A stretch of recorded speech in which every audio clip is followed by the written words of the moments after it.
Alright, hello and welcome, ladies and gentlemen. I believe that's the fucking place where this thing is recording. So I don't see any levels, so hope to God I'm recording strong, because I'll tell you the truth. I tried recording before Christmas, phone broke.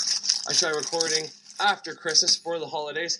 I started using someone else's phone and my daughter's tablet after Christmas, and I couldn't get anything right to come out. Or I lost the recordings on the other phone because they broke. Just a whole bunch of stupid shit happening over and over again, basically. But, truth be told, I was trying to record because I felt like I had to. And the reason is because I fucking enjoy it. I like it. It makes me happy to record. But if I got nothing to say, or nothing worth saying, then I shouldn't say anything, you know? Now, Peterson will tell you, doing something bad is better than not doing something at all. Sometimes you have to do something bad.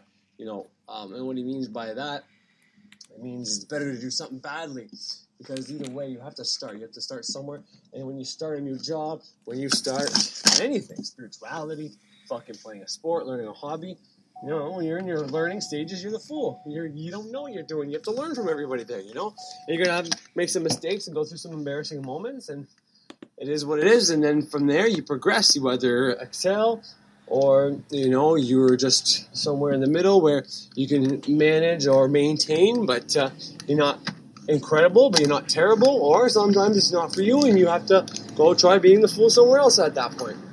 So, taking that into account, I was like, just go do it, just go record, something will come out. Well, not me, so this is a part of the mind, like your conscious basically telling you what to do, but I would just keep procrastinating, putting off, and saying, I got nothing better to say, and not necessarily having a pity party, but I was on my way to do that, let's feel bad for myself since I can't record, and then I had to tell myself, if your biggest problem right now is bills, isn't any disease, isn't any issues like with your children or anything like that, your biggest problem is you can't record your podcast, then, buddy, you got life pretty good, so shut the fuck up, eh? It worked. It worked. So, but part of my mind kept telling me that I should record, so it was pretty shitty for a while, not knowing if I should do it or not, but now I'm back at it, and I'm ready to fucking go. Oh, sorry about that. Just using a tablet I don't really understand, but yeah, I'm back at it. I'm ready to fucking go. I'm ready to do this shit. I'm ready to fucking teach, or at least tell my truth or my opinion or my version of spirituality once again. I'm going to start off the year with a big fucking whopper. Now, before I get into it, I'm not going to... I don't know if I'm going to keep making these big episodes, because I think that's part of the reason I have trouble recording from time to time. Because lately I've been recording, I don't know, not lately, because not like in the last episode. Last episode was just a bunch of talking. But I mean, prior to that, I was going pretty good there. I would talk for anywhere between 45 minutes and then fill up the rest of the time with bullshit. Not bullshit, but things I thought people should hear. Or I would talk for sometimes an hour and a half, and fill the rest of the time up with something I wanted you guys to hear. And it's a tall order to talk for that long. And I know I'm not obligated to talk for that long, so I might just keep it simple. I might find a time frame that's easier to maintain, somewhere between the 15 and half an hour mark, so I can put out more episodes, even if I do have to do multiple episodes about the same thing. A long time ago, I bought the bigger package, so I had 45 minutes of time, so I could get 3 lessons all in one and start giving you manifestation stuff. And I did that, but, and then I went up to once again, now I'm at a bigger package where I got 3 hours of fucking time. There's no reason that I need 3 hours of time, because, in all honesty, I'm doing an hour of me talking and then playing something I got from somewhere else, via YouTube, via a fucking book, the audio from a book. So, point is, I don't need that. I can just put the fucking links there for you guys to go to that, and I don't have to rip that shit off, and then I won't get the copyright infringements, which I don't give 2 fucks about, because this isn't about making the money, because I'm not, with YouTube, I haven't tried to, try to, monetize or anything like that. With Speaker, it's kind of nice, because, I wanted more airtime, so I got more airtime, and then I was eligible for the money, and now the money basically pays for itself. Not right now. My next payment is going to cover my payment in February.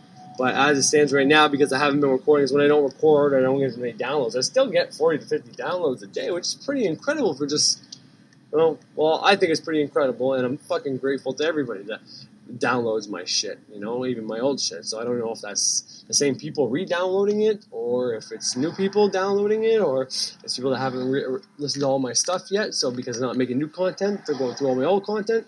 I have no idea, but whoever you are, I am fucking grateful, and I thank you for that. It really makes me feel blessed and honored when I see that people are downloading my stuff every day. Like, I haven't had a day yet since I started the monetization part that I fucking had no fucking success, or I had nobody fucking doing anything.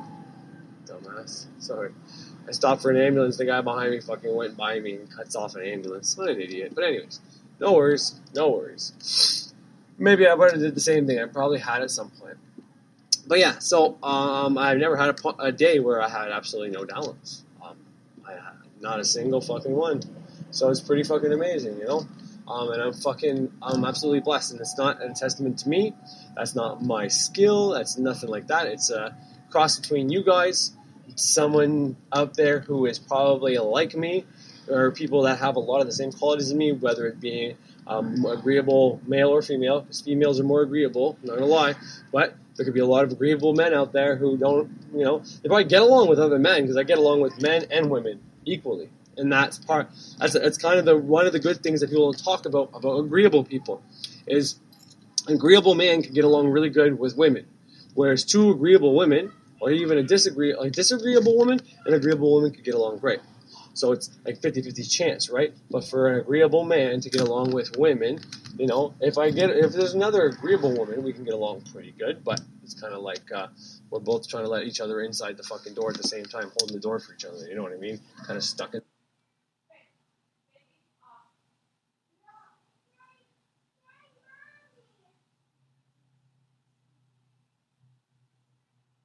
Bluetooth pairing.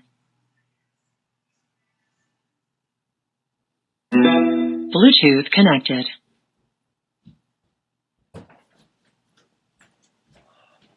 Fuck's sake.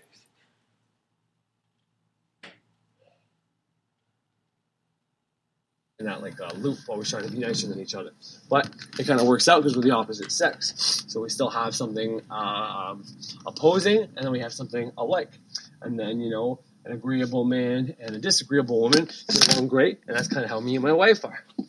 My wife has got a lot of agreeable places where she's kind of polarized as being agreeable. She's got a lot of places where she is mostly probably disagreeable, and I don't mean that in any negative way or anything like that. I'm trying to say agreeable is better than disagreeable, because they're not.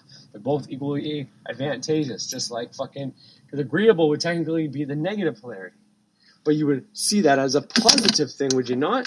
And just like disagreeable would be a positive thing, but you would see it as a negative thing. That's why this negative and positive polarity shit, no one should take it and just run with it and think positive is good and negative is bad, because there's too many aspects of all this shit. But anyways, but yeah, so that's why, because I always had a lot of girlfriends at school. I've always had a lot of guy friends at school. Now, guys would always think I'm a prick at first, and that's part of, I don't even know if that's my Taurus identity, because it's the negative Earth fucking feature. But anyways, maybe it's because I was a semi-attractive person, a lot more so probably in high school than now. But maybe that's why. But I know a lot of guys told me, I thought you were going to be a prick, because I don't think this the wrong way, but you kind of look like that. And I keep people at a distance by, not just being nice to people off the hop. Back then, not so much now. Now I'm friendly to everybody, because I believe I want to make the world a better place for the most part, and it starts within. So instead of trying to look like I'm a tough asshole, then I kind of openly try to be nice to everybody, so that they kind of pass that charge on too. In the same sense, I do adopt that theory of being hard and dangerous, because I've done shadow work, and I know I'm capable of some heinous and terrible fucking things. So I have that in my eyes. I have that within me, and I try to display that. And I'm not the type that goes and talks about it. Like, I'm not gonna be like, I got a machete in my car and I'll fucking stab you, motherfucker. No, nothing like that. But I hold my own, and whether it's an argument, whether it's with work, I display my intensity and my dangerousness, because people look at me, and I'm not as big as I used to be, but I got a nice cut. But if I have a long sleeve shirt on, you don't see that, so I just look like some pretty boy or whatever.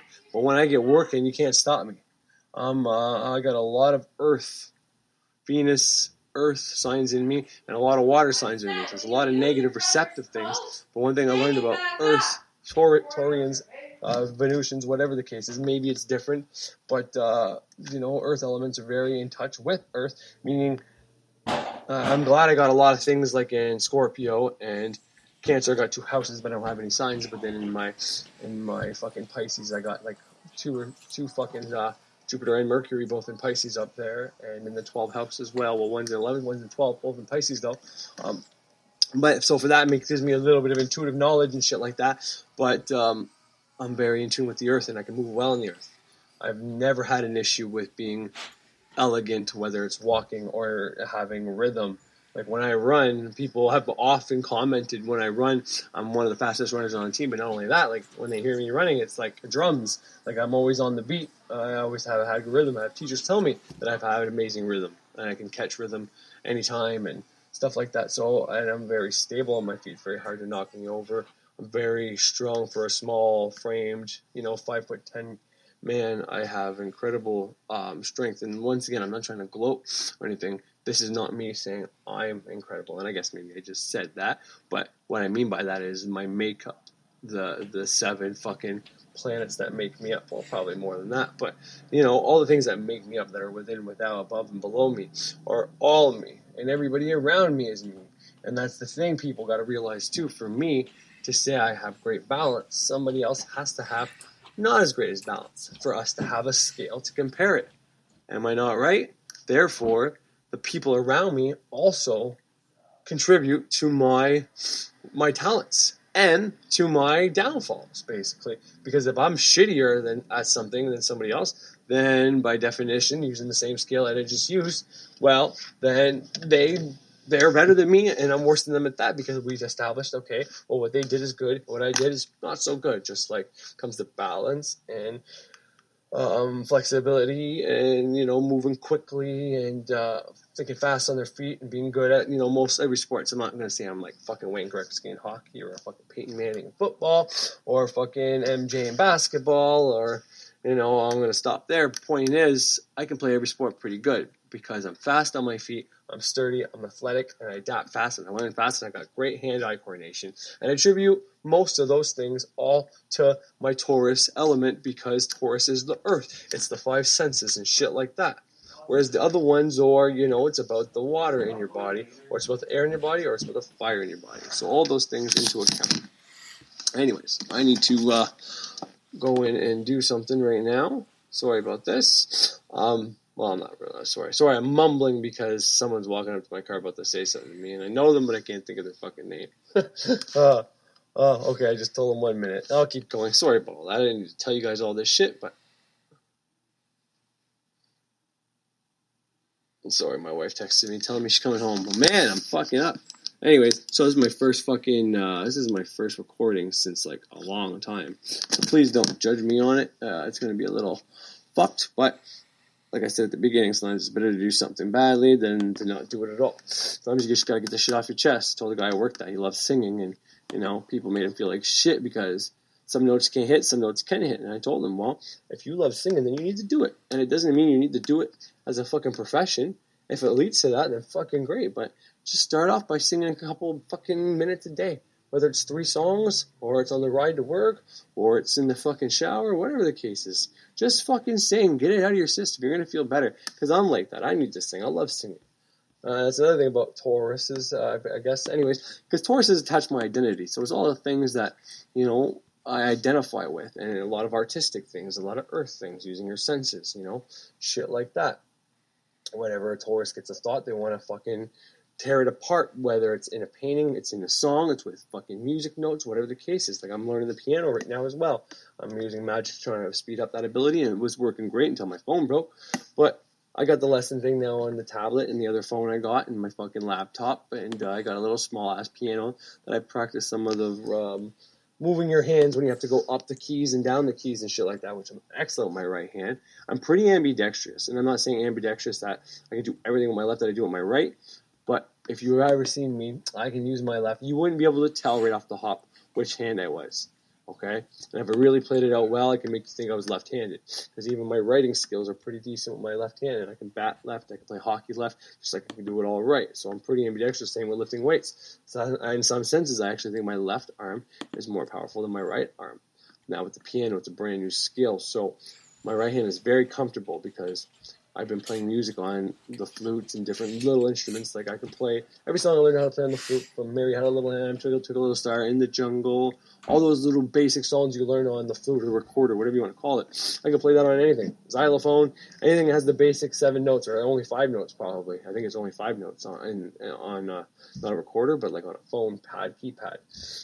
But anyways, point is, I've been able to sound those things out and just find where the notes are. But now I've actually learned the 7 notes, obviously, just like the 7 days of the week, 7 planets, 7 vowels, 7 chakras. You know, it's always 7 for a fucking reason, right?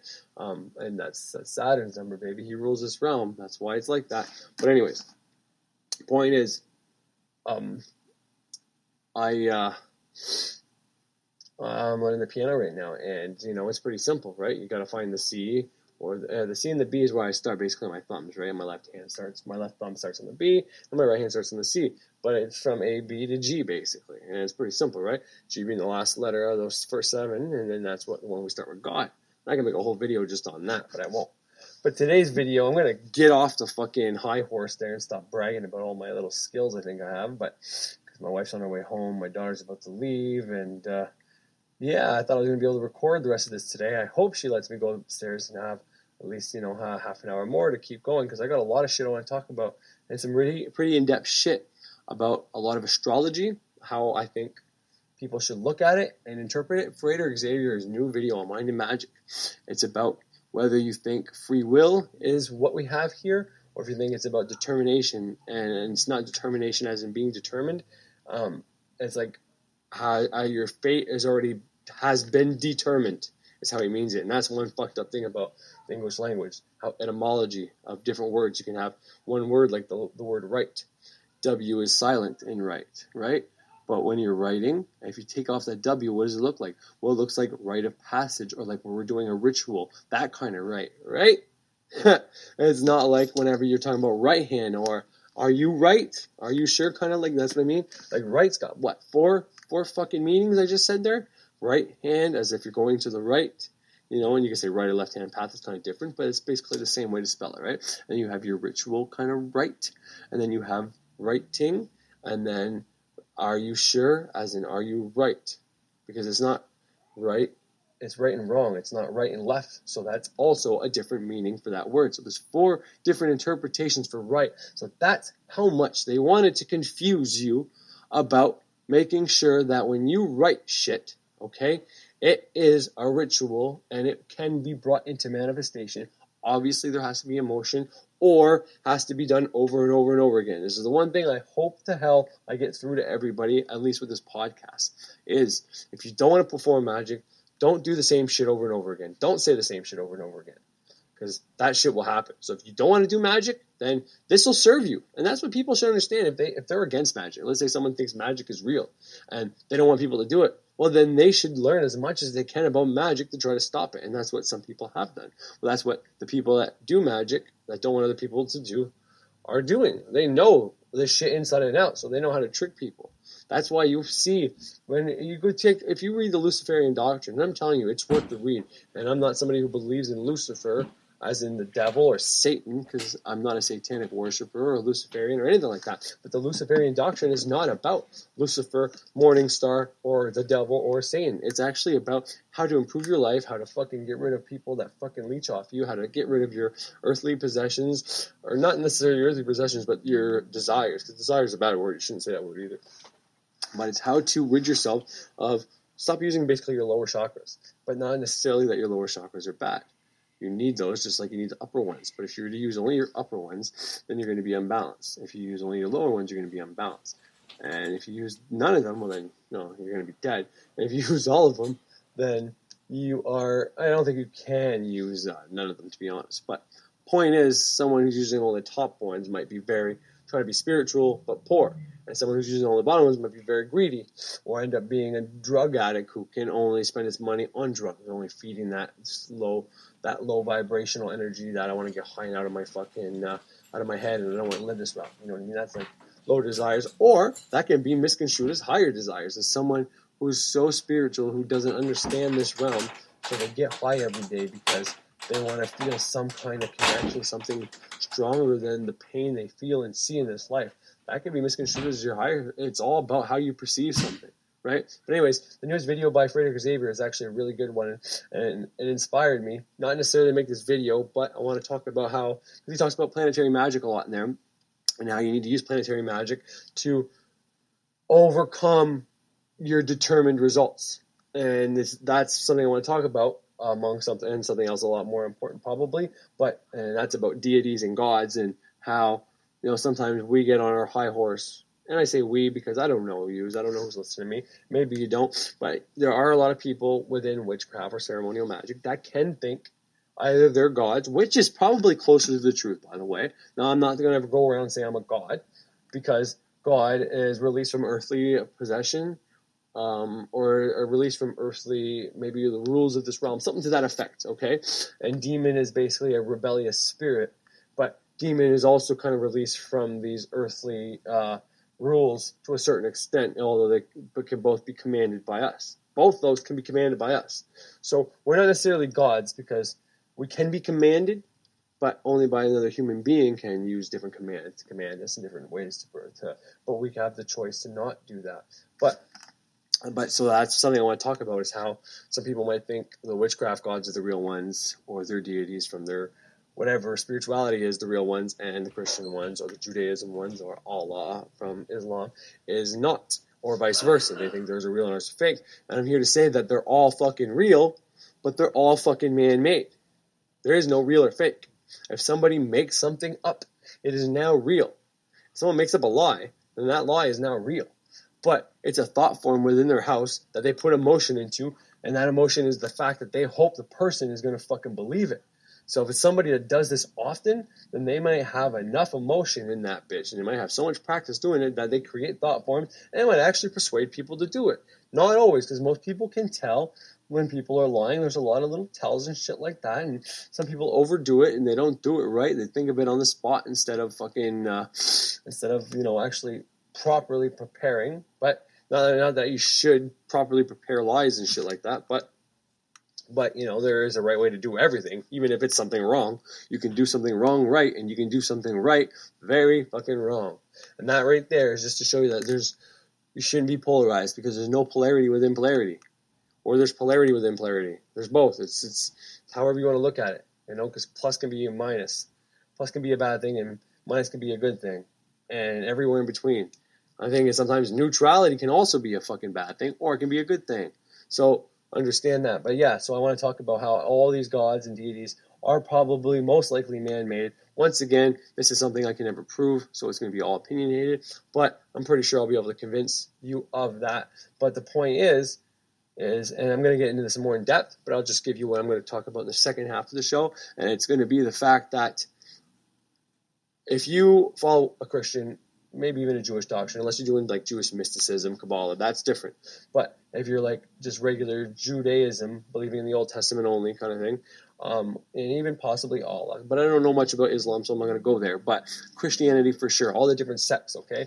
That is a created entity. And the job of that created entity is to tell you to not believe in any other created entities. Either they're false, they're not true, they're not real, or they are real, but they're fucking the devil doing it, or demons. Okay, you have all three versions of that. Either the devil is all of those, or it's demons, and I'm sure there's more versions, but that's the three I hear the most. It's not true, doesn't work, or, oh, it's real, you can do it, but it's all demons, or it's all devils, or Satan, and shit like that. Okay, and so they're using the same system as we are using in magic. You pick a deity, it's basically the fucking religion of getting in tap with your subconscious mind. And the deity that you're using is the symbol, the language, however you want to word it, to get in touch with your subconscious mind. It's just another way of doing it. You can use affirmations, you can use sigils. You don't even need to use deities to get shit into your mind. But if you use a deity, it can go faster. And then once you do that, you're going to eventually realize that, oh, fuck, this works. So then, instead of thinking, holy fuck, these are the real gods, because the God I prayed to never answered any of my fucking prayers, so he's obviously fake. Instead of thinking that, because that's wrong, because you can use the Old Testament God to banish shit, and you can use New Testament God to bring shit into you, if you think of it as kind of like a mix between Jupiter and the sun. You can do shit with that, but you got to understand that, the sun and Jupiter are water and air, and Saturn is also air, so you're kind of limited with just two versions of, or two elements, basically, but so that's something I'm going to get into more in depth. But instead of doing that, if you take that concept that you realize and you create thought forms, servitors, egregores, shit like that, if you fucking do that instead of fucking thinking those gods are the only gods, then you're going to realize that what I'm saying is fucking true. That's why you get into planetary magic, because these planetary bodies, we can see them. They're in the fucking sky. As above, so below. As within, so without. We know we have these 7 chakras, energy centers. Well, people that are spiritual know we have that shit, okay? So it's not a far stretch to believe that. Point of all this is you start off, I started off with planetary magic, and I'm glad I did. I try to use my ancestors as much as possible for mundane things. Problems, bills, health, shit like that. If something really needs something, I use archangels as well, which is a little step higher, but not quite the planetary bodies. And then anything bigger, the planetary bodies. But once again, I have to give offerings for that shit. But anyways, you can make your own deities, is all I'm trying to fucking say. And it absolutely fucking works. And if you go the Christian route, then you're just going to fucking be, that's just a system created, a God created for you to not thrive, not do well in our system. It's made to actually hold you back. It's made to keep you back. It's made to fuck with you. It's made to keep you in either your higher chakras only or your lower chakras only, and make sure you never do better in fucking life, basically. It's just there to fuck you over. And you don't want that. You absolutely do not want that.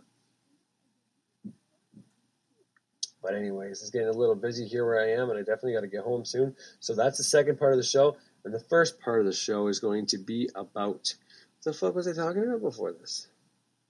I think it was astrology? Yeah. Anyways, I'm going to go back and listen to it because I can't even fucking remember the fun I was fucking talking about before all this shit. But anyways, I'll be back on. Well, you're not going to know this because by the time you're hearing this, it's all going to be back to back anyway. So, but for some reason, I feel the need to tell you that. So I think it's probably just me actually communicating with whatever's around me to tell them that I don't need any more ideas right now, that I need them later when I get back home when I'm ready to do this. But anyways, I'll see you in a bit. Alright, so I'm back. I don't know how long, but I haven't got a chance to listen to that first part yet to know what the fuck I was talking about. I know it's something that has to do with astrology and energies. And I think it was determined. I think it had something to do with your reality being determined or having the free will to choose. And the point Frederick Xavier was making, pretty sure this is what I was going to talk about. So the other part is a more important part, which I wrote a couple notes down, but they're all at home. That's why it's the second part of the show. And it's probably the big one. So instead of like the newspaper starting off with the big headlines to catch your eye to get you to buy it, obviously because you see something that looks good, it's like, oh, the whole paper's going to be good. Because if this shit is good, the rest of it's good. But you learn in school that they give you the best information first, and the rest gets shittier as you go. So I'm not going to do that. I'm going to do the opposite way. I'll give you some good info now, and some better info later. But that's all going to be on your, if you're big into astrology, then this shit might be great. Or you might think I'm fucking whack because that's not how you see it. And you might not listen to the second part. It'll be your loss. But if you're not ready for the first part, then you're not ready for the second part. And when it comes to the God thing, if you believe your gods are like real beings sitting somewhere, well then, great. That's going to work for you well. If you have some Christian programming, you're able to switch it to ceremonial magic or witchcraft programming, then fuck yeah. Like I said, you can use the Bible that way. Abso-fucking-lutely. You can use the Bible like that. I've fucking done it. It works well. Like I said, use the Old Testament, kind of like Satan, Saturn, possibly even Mars if you want. fire because there's fire in the town of Babel, but then there's a flood, which could be the moon or Jupiter, but you can't really see Jupiter doing something like that. That's why I say Saturn. And he's got more of a hold of us here on Earth. Wind can move water, so we all know that. That's an air sign. And so you can absolutely do that. But what I want to say, and it's kind of, so I'm going to put the link for Frater Xavier's newest video, but since it's his newest, I'm absolutely positively not going to fucking record it and play it here. Go there and listen to it yourself. Because Frater's thing is he doesn't show his face, so for me to just play it, it's kind of the same concept. And he doesn't need the hits, but I'd rather let you guys go see it on his channel. Hopefully you can. I mean, whenever it's like 2 or 3 years older, kind of like the other ones, then I'll play them here. I don't think I've ever played any of his newest stuff, and if I have, I am sorry. To him, obviously not to use. My obligation is to give you guys what I think you guys need, and what every beginner would need is what I think I want to play here. And I know me saying it is great and all, but sometimes it's better to hear right from the source. Like, you might have watched the Frater Xavier videos, and you might not have. But let's say you watched them, and I interpreted something that you didn't catch. Just like you probably interpreted something I didn't catch. And that's why everybody, once they get to a certain level, and even if they just understand the shit, maybe they don't even put it into practice, but they understand the shit, should probably come on here and just talk about theory. You don't have to pretend like you did this shit. You say, this is how I understand it. I haven't tried it yet, but maybe give this a whirl. And that's why everybody should come out here, because everybody giving their opinions is going to help other people to make up their own mind. Because someone might hear him and not understand what he means. Now, I think he does a hell of a job explaining stuff to the point where everybody can understand it. His correspondences are great. But sometimes people don't understand other people. And, there's everything in the middle. So I might have picked something up that you haven't. So it's great for me to explain that. But, sometimes if I play it again and you actually hear it from his mouth, it's more believable. It's easier to take in. It's easier to understand than if I just tell you. So anyways, all that being said, I want to talk about what he was talking about, which is your fate determined, or do you have the free will to choose? So if you're a Christian, it's a little bit of both. But the way I used to understand it, and this is just me, I'm not saying this is the Christian doctrine, and it might be, or maybe it should be, but it was, you have free will. And with that free will, you got to choose the plan that God has for you. It's how I understood it. Okay, so basically God's got this divine plan for you. And, the fucking, obviously, the commandments, you have to follow those. And if you can't follow them, well, you go and ask for forgiveness. And honestly, when I was a Christian, I didn't think you had to fucking go to church and even ask for forgiveness. I thought you could do it in your own home, in your bedroom, when you talk to God. Because I've always thought that, why the fuck do I need a priest to talk to God for? It never made sense to me. It was counterintuitive. Even in the Bible. I love the Bible. I love the movies. And I'm not saying I still watch this shit or whatever. Actually, I have watched the Jesus of Nazareth, actually, not that long ago. But I like the whole story of the Jesus story. I love the Old Testament. But when it gets to the point where Jesus is dead, I don't like it anymore. Whenever Peter starts being a fucking new priest, they start killing all the Christians. And, I've always liked the Roman mythologies and shit like that. But everything before Christ I love. And during Christ I love. But everything after that just seems fucked. Fake. Bullshit. I don't know. I don't know why. But, yeah, so Peter going around, being the first priest, building the rock upon this. It's going to be my first church. Blah, blah, blah, blah, blah. I don't know the exact passages, but something to that effect anyways. All that shit, like, I never liked that shit, I never, and he was a Roman in Rome preaching that, and then Christians are getting killed. Like, it doesn't make sense to me, and the whole fact of Julius Caesar, Jesus Christ, all the same kind of fucking thing, like, and, anyways, I'm getting off topic, but that's the point I'm trying to talk about today. It's going to be kind of in the same context as that, so you can take the point of view that this is me still being polarized by some programming, and absolutely, you could be absolutely right, because if I believe that as a child, that there's a divine will, a divine plan for us, but we have to choose it, okay?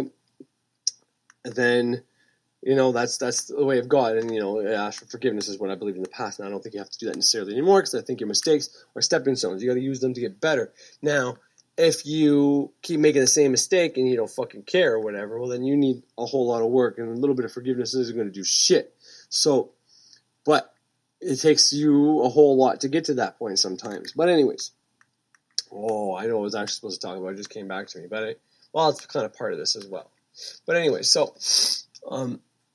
that same concept is kind of what Frederick Xavier was eventually came to. He said it was both. It was both. It is determined. And this is what I wanted to say, because in his video, I'm pretty sure this is kind of what he meant at one point. I never heard him actually say it, but because before he got into magic, even when he was in astrology and all that, he saw all of his life, all of his things that happened to him basically in astrology. Now it's not like, okay, this is going to happen, this is going to happen, like actual circumstances, but you see how things are manipulated for things to happen that way. You know what I mean? It's hard to explain, because a lot of people say, well, you can come up with correspondence for anything. And yeah, you can, because we're all connected. Everything is connected. As above, so below. There are no opposites. People think that's the first illusion, or one of the biggest illusions. So I mean, not the first, but one of the biggest illusions is there are no opposites. Everything is the same, just different degrees. Therefore, everything is connected. I'm looking at a tree right now, and I can see a fucking pentagram in it. And there's no circle branches. But I see the star as I would trace it, and then I see enough branches going around in a circle to make a pentagram out of it. I can see that out of many fucking leaves. And it should be impossible, but it's because of what my mind looks for now and what I believe and how I know everything is possible. So once you know that, then yeah, everything's connected. You can find a correspondent to almost fucking absolutely everything. So you got to point the people that say, well, yeah, if you're going to use astrology that way, not just by your one horoscope, well, then, yeah, you can find the whole thing in there. Well, that's kind of the point. It's called divination for a reason.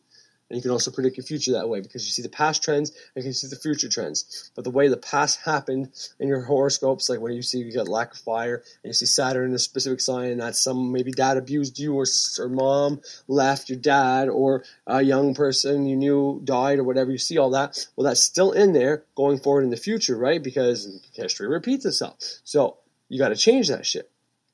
But what I want to say is, when you get into magic, you get your birth chart. You read that bitch, okay? You're going to see all this. You're going to see all that. And then, like Birch says, you want to take the reins, not the ride. So basically, there's a ride set out for you, is what I want to say. And then what I think Frater was getting at, and I think he basically said, and he spelled it out for us, and it was up to us to interpret it. So this is how I interpreted it. There's a map made out for us. We have this autopilot function. And everybody, I think, is looking at it the absolute wrong way. Is another huge message I want to get across. And I'm not saying there's not deception out there. I'm not saying there's no Illuminati or elites. But people are thinking that we are in this lack and shitty state of being, and everybody is poor and everybody has to work jobs. I mean, we are a lot better off than a lot of countries. And I think that's what Jordan Peterson tries to prove. Like, yeah, our situation sucks. And obviously, if you're comparing it to other people, then yeah, your situation is going to suck. But try comparing it to the people that got even less than you, or the people in the past that have less than you. And you're going to see you got a hell of a lot fucking better.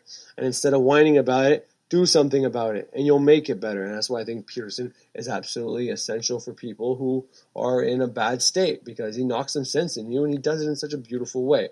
But he's not always, very spiritual, and he is very Christian, but he's not so Christian that he believes in the fucking Bible word for word, or as actual historical fact. He believes in it, I think, as allegorical mostly, but who knows, right?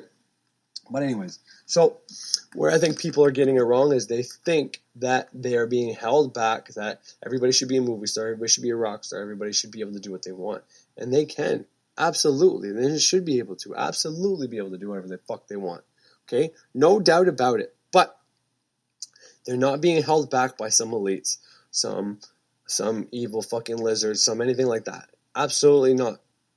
They are held back. And to me, it's like the best way I will put it is, there's a program out there for you to be able to not fail. Sorry, someone did say this before. I played fucking, what's his name? This is the strangest secret you're ever going to hear. Earl Nightingale. He said it, okay? He said, the system is not set for people to lose, or not set for the winners to win, or something like that. It's not fixed. It's not rigged. The system is rigged. Okay, he said the system is rigged. Sorry, I'm trying to get it right. The system is rigged, but not for people to win. It's for everybody to not lose. So basically, you can have a very regular life, and you can work a regular job, own a house, own cars, have kids, have a life, Yes, you have to give 40 hours a week to a person, and then you have to take out debt and, worry about that debt a little bit and shit like that. But you can have a pretty decent life here in Canada, in the United States, probably overseas in Europe, and a bunch of places as well. There's a lot of places in the world where you can have a pretty free life. And, you know, into the tribes of other places that we don't really know about, that we think is probably pretty shitty, they probably feel pretty free too, because they don't have to work jobs, but they all have to pitch in and fucking grow food together and share food and, you know, govern each other as sovereign human beings, whereas we have a system where people can just sit around and watch TV, and if someone fucks you over, well, there's a process for that. There's a process for everything. So I think people look at it the wrong way, and they think the system is rigged to hold us back. But I think the system is actually, and I mean, it's all about perspective. And maybe this is just me changing my perspective. But to me, my perspective is that the system is rigged for everybody to have a safe and pretty, you know, pretty mundane life. But in the sense, it's better than, you know, what it used to be. Like, we've taken a lot of steps in the right direction. That being said, you can see where there is some malevolence and attempts on things. Like what I got at earlier when I was saying right. Okay, if you get into any etymology, okay, the first things you're going to see is words backwards as swords, and God is dog, and dog star, the dog star is Sirius, right? And then yes would be Jesus or the sun, but the sun was also the first god, the sun god, right? Therefore, the Sirius and our sun are actually in a binary. They are each other's, like, it's like the sun and the moon almost, or moon and earth. But point is, there's well, I think moon would be more with a different air sign. But anyways, point is, there's always two. There's always two. All right, you got this is this like duality bullshit thing, right? We have two minds, but we have to connect them to make them one. All right, that's the goal. There's good and evil. No, there's not. We got to connect those two and be in the middle as much as possible. All right, there's hot and cold. No, we want to be just okay, room temperature. You know, plus and minus. No, girl and man. No, we want to fuck and be together, and that's the ultimate fun. You know, this is my point. But everybody thinks that we're being held back, and I'm sure there are people out there that suppress this knowledge, but they do it with good reason, because you can't cast pearls before swine. Now, in this day and age, there's a lot more ways to put out information, and just people find it when they're looking for it, because I put in tags all the time. That's how I find new people. Actually, I went through my subscriptions and I found this guy I used to listen to. I'm going to play a bunch of his shit on here for you, because he hasn't been making shit in a while, and I don't know what he's doing, and I hope all is well. But man, he has got the most point blank way of putting shit, and he's so neutral and so depolarized. His first few videos, you kind of see him really pointing out pineal gland. Well, he doesn't say pituitary gland. I think the pineal gland is all alone, but there actually is the pituitary gland, and they're both they're not connected to each other, but they both have to be lit up for the process to happen. But I think he figured that out later, because I heard him say the pineal gland later on in his videos. But at first, he was trying to prove in the Bible, because he thinks the Bible is mostly anatomy. Adam and Eve is symbiosis, mitosis, or I don't know. Anyways, one of those two. And I'm going to play a few of his things, and I'll give you the rest of the links, and yeah, you'll be able to find his site after. And man, everything from the etymology of words, how not to say words, like how weird actually means to be in control of your power, whereas they flipped it and made it a bad word. And, you know, husband, it actually means housebound. Yeah, ban is bound, and hus is for house. It actually means housebound when you go to the first Latin root words of the word, okay? It means housebound, and family actually means house slaves. So, I mean, me and my wife got married. It wasn't long after that I stayed at home for 3 years. Now, is that because of the magic I did? Probably. Is that because she called me husband all the time? Probably. It probably definitely helped my magic, which is absolutely great, because that's what I wanted. It's not what I want anymore. But the kids feel like they're little fucking slaves all the time. They don't want to do chores, and mom's yelling at them to do chores. Point is, that shit can be true and it cannot be true. It doesn't really fucking matter. This guy's got a lot of great information. But anyway, so back to what I was saying. I think the way it's set up is for no one to fail, for everyone to, because even the people that can't get a job can sit on welfare and still have an apartment and still get nice things. Some of them still drive cars. You know what I mean?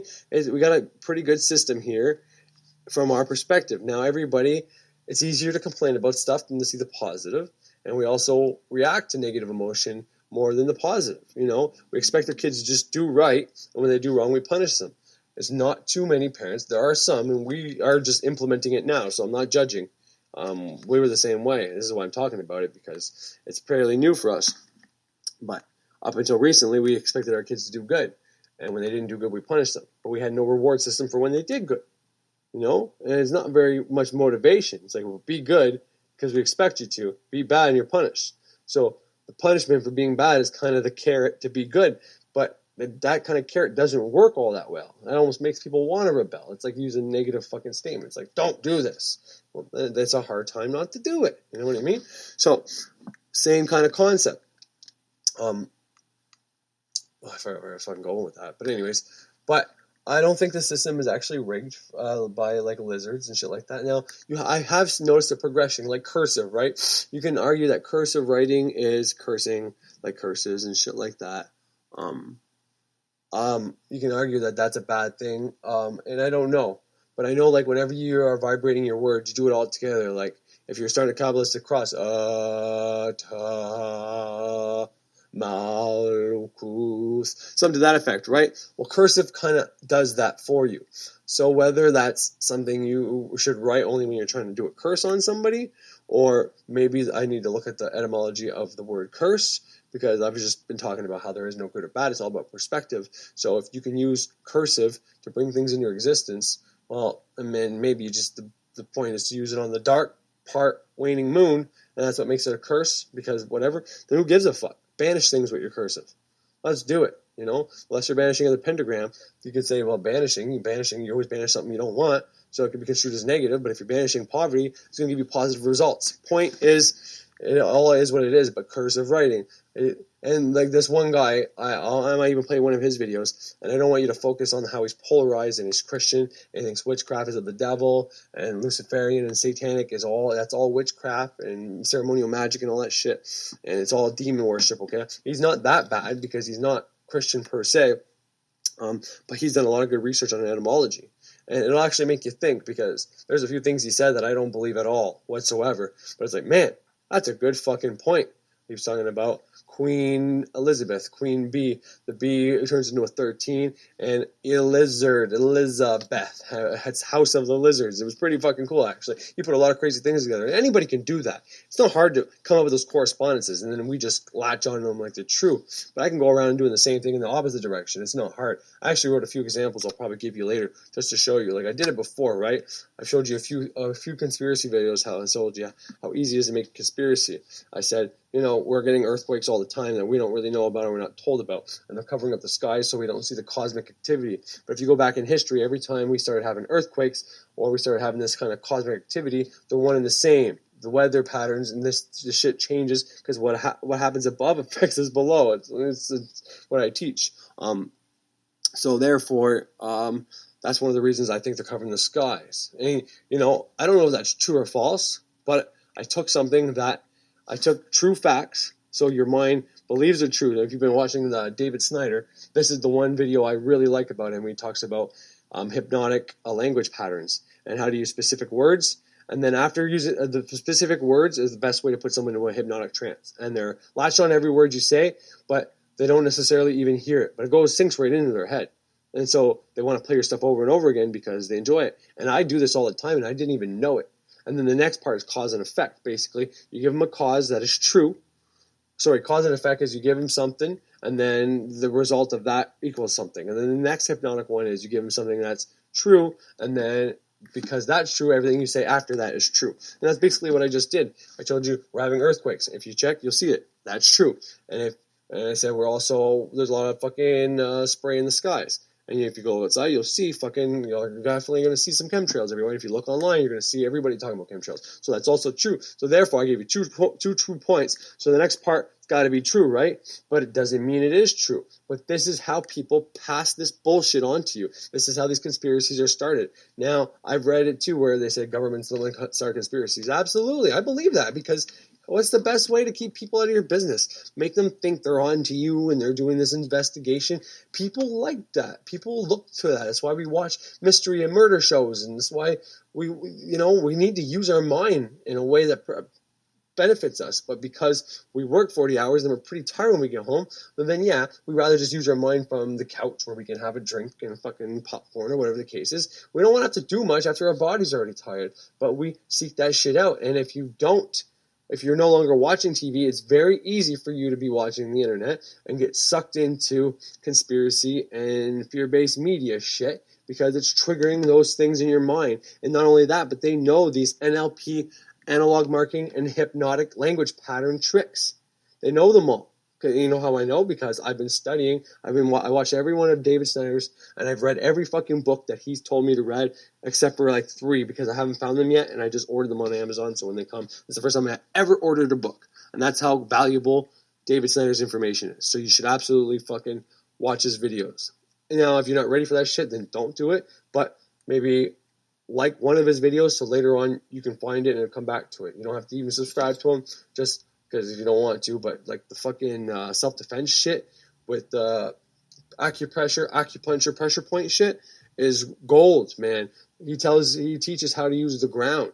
He's trying to push a guy over, can't push the guy, like he's basically on top of him. He's using all his strength or whatever. It could be a show. He is a hypnotist after all. But when he goes up and down on his knees, like he basically bends his knees and comes back up, pushes the guy flies. And he explains that when you're stepping and walking, if you're 160 pounds, you're putting your 160 pounds into the ground, and then ground, earth, Gaia, our mother, Mother Nature, she pushes 160 pounds back at you, okay? That's how it works. And I heard all that, and that's great. I tried it with my oldest son. I tried it with my other son. I tried it with my daughters. Not on them. I made them do it to each other, so it wasn't me doing it, because I thought maybe it's one of those magical things that only magical people that, have their minds open can do it, because I can feel the different frequencies when I'm touching different metals flowing through my bodies, whereas my family can't. I get it. I thought I was going crazy when it first started happening. I think I said this in an earlier video. But anyways, I did it with my wife. She did it with me. Same thing every fucking time. Now, granted, I can move my wife even when I don't bend my knees. But, yeah, when I bend my knees, it was more intense and I did less pressure. And, you can do this. You can turn your regular punch into a hard-ass punch. Or if you got a hard-ass punch already, you can turn that bitch into a knockout punch. I just bending your knees, coming up, and then swinging. So if I think of it, I'll put a link in there. If not, it's not his first videos, but somewhere in the middle. If you go search from oldest to newest, the first 10 to 12 videos are going to be old ones, and then our old kung fu ones, and then there's a bunch of NLP or hypnosis shit, and then there's going to be more after that, and it's in that pile. So hopefully I can remember to put it on there for you. But anyways, that's besides the point.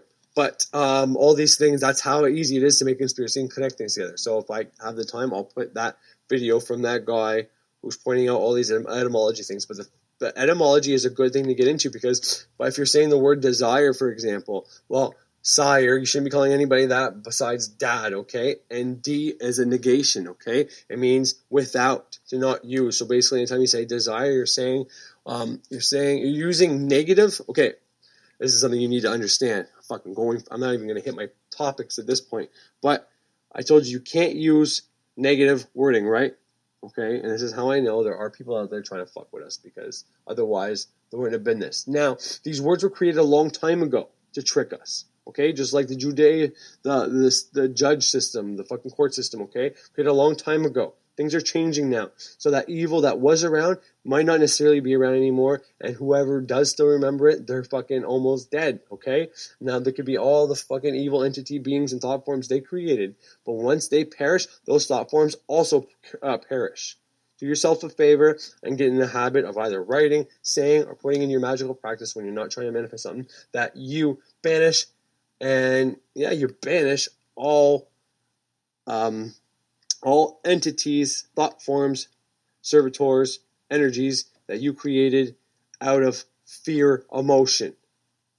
I will thee. Don't even put fucking harm free. Actually, put harm free if you want. But, because then you might fucking, suffer some crazy, breakdown or whatever, because that might even break down programming. Point is, any entities, thought forms that you've ever created that you've never overcome are still around you. This is why it's so empowering to overcome your fears. What are you doing? You're getting rid of the thought form you created with that fear emotion. When you think about that every single time, you put emotion to it, because it scares the shit out of you. That's why you don't even want to think about it. That's why as soon as you watch a scary movie, you have to stop. It's something that hits home. Whatever the case is, whatever your fear is, that's why it's scary. It has nothing to do with any of that other bullshit they say. Well, I mean, that's just a different way of looking at it. But the main part is the fact that you've created a thought form entity, a fucking servitor, and it's around you 24/7. Now, when you're in a happy vibration, it can't touch it, because it's a low vibration. But when you're not low vibration, it can creep in. So you can be pissed off about something else, but when you're on the same frequency or level as that, bam, it'll slip in and put the thoughts in your head. And then all of a sudden, you're thinking about 3 bad things, 4 bad things, 5 bad things. So if you're not actively doing shadow work or whatever, this might bring it on. I'm not going to lie, but do that. Banish that shit. Get rid of that shit. It's not useful, fuck. That's a great thing to do every fucking new moon if you want, because, you know, you're doing the banishing part of the moon. And this way, if there's any bad energy, negative energy, thought forms, whatever, because I really think most of our curses are, you know, self-made and shit like that. But that's a great thing to do to get rid of that shit. But anyways, I gotta stop this here because someone's about to come pick up my daughter, and I'm in the driveway recording this, and my wife's here late, so she's getting the girls ready. So yeah, well, as always, you're not gonna know a difference. But I'll be back. I gotta revisit all the shit I just said so I can hit my topic, so I'm not just amateur hour shit. Now I'm pretty positive. I get pretty good information because I know most people don't comment, but I do get comments, and they're pretty positive. I've only had a few negative comments, you know, and I'm going to try to talk about astrology a lot more, as much as I know it, and all the ways to realize where your powers lie and your faults lie, and as much as I know about it, I'm going to release. So hopefully on every episode I can give you a little bit of astrology, if that's something people want. And if you don't care about astrology, well, let me know maybe in the comments or something like that, but there's really no need to. Just shut it off when I get to the astrology stuff. Maybe I'll put it at the end of the episode. The reason being is I put out a video a long time ago that I wanted to do people's astrology fucking charts for free. It's still up there. Thank God no one's sending them to me, because I got someone who sent me their information, and I got their chart. Okay, but I wanted to do my own interpretation of it to see how good or accurate I may be.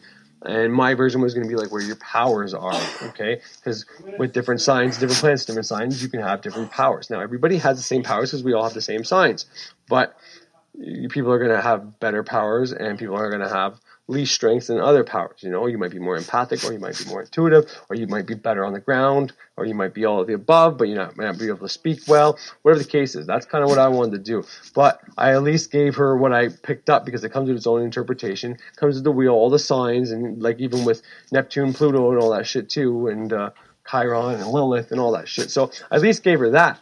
And it's been probably 5 months now that I've never done it. So if you're listening, I'm very sorry. I'm probably not going to get to it, obviously, as you can tell. Your information, I think I have it somewhere, so I'll just delete it. And if I still have your email, and I'll contact you when I can do it, if you still want me to do it. But I'm guessing by now you're probably, if you've stayed on this path anyways, you're probably pretty advanced, because from what I could tell by the way, a couple conversations we had there, that you're gonna do this shit, and you're gonna know this shit, because anything I could tell you, you can meditate on and get those answers yourself, because that's what I did with your chart. I meditated on it, and I got your responses, and I have them. I lost some of them, but I have them for the most parts, and I already remember them. But I have trouble writing it down. I don't know what it is, but it's to find the time to put it all together, because I have it all in bullet point. But anyways, I just wanted to apologize here. But this is why I want to give this information out, because it's mainly for her. If she hasn't come to any of the conclusions, then she will be able to come to her own conclusions, using what I'm about to say in this, and it'll be helpful to everybody else. And this way I always have something to fucking talk about. And from there it'll go to more things and more things and more things. Alright, ladies and gentlemen, I am finally back, even though you're not going to notice, because when I put this on, it's all going to be together and the same. Sorry, I brought a piece of paper here to try to remember all the things that I fucking touched on and need to talk about. I think I fucking lost our cup, sucker. Shoved it somewhere. Oh, here we go. Alright, sorry about that. Still doing my running around. Like I said, that's the better way I fucking remember how to do this shit. What I need to say and how I need to say it. Shit like that. So I'm actually going to stop somewhere and finish this up. My wife's going to be like, what the fuck? You said you were just going to get smokes and going to finish a recording. You only need half an hour. I've already been gone an hour and haven't got the smokes yet. She's going to be flipping, but I put a video on YouTube, just, 3-minute long video. I don't even think it's up yet. It's still uploading, technically. But it'll be up soon. It's just basically to say, check my shit out. Should be on sometime after 3. My newest Ceremonial Witchcraft, first one of the new year. And a little intro of what it's going to be about. But anyways, it doesn't matter, because this is actually the episode. So why the fuck am I talking about this? Well, it's because I'm waiting to go park somewhere so I can finish the episode. Shut off the car, stop wasting gas. Call my mom potentially after, take a pause break and call her. Something to that effect. But, so, last I left off, it was about, I was talking about the astrology, making a little bit of a public apology to a woman who took me up on my video offer I had on YouTube for the free astrology charts, just for practice. I wanted to practice, and she was very nice, and she said, I hope whenever the time comes that I want to do something like this, that I'm able to do it, or sorry, when someone helps me out whenever I need to be helped. So she was very sweet, and I absolutely positively appreciate her actually helping me out. And I never got around to doing it for her. So like I said, I feel really bad about it. It's just one of those things where I got all the channel information. I wrote it all down in my book. Some of it I put in a note on my old phone that fucked up and shit like that, so I can't ever get that back. But for the most part, I remember all that because it's never really gone. But I never actually found a nice way to format it. And it's one of those things, like I started off this today, just do it badly and then restructure it. But, sometimes you just keep putting things off to the point where, they become such a big issue in your head. You build something up to be worse than it actually is, and it's not that bad. So hopefully I can get around to that one day, and then send her a message or an email, and say I apologize, and here you go. And if she wants any of the books I have for free or whatever, send them to her, and do that kind of shit, because that'll be great. But anyways, so all the shit today started off with me writing something down. I'm just going to read that real fast because I think a lot of this shit I've already said, and, it is what it is. But, all right, so I said not to worship deities, but respect, honor, love, and have gratitude for deities. What I mean by deities is just gods, whatever, even the planetary energies you can maybe consider deities. They have deities that are from those, but probably not the same. Anyways, this is because they are all created. They're all created things from humans. Probably the exception is obviously the stars, the planets, the moon, all that shit. But this is why it works. The God of the Bible was created for a reason. I don't know how, or because wanted. Sorry, I don't know what I just wrote here, but the Bible was created for a reason, but I don't know.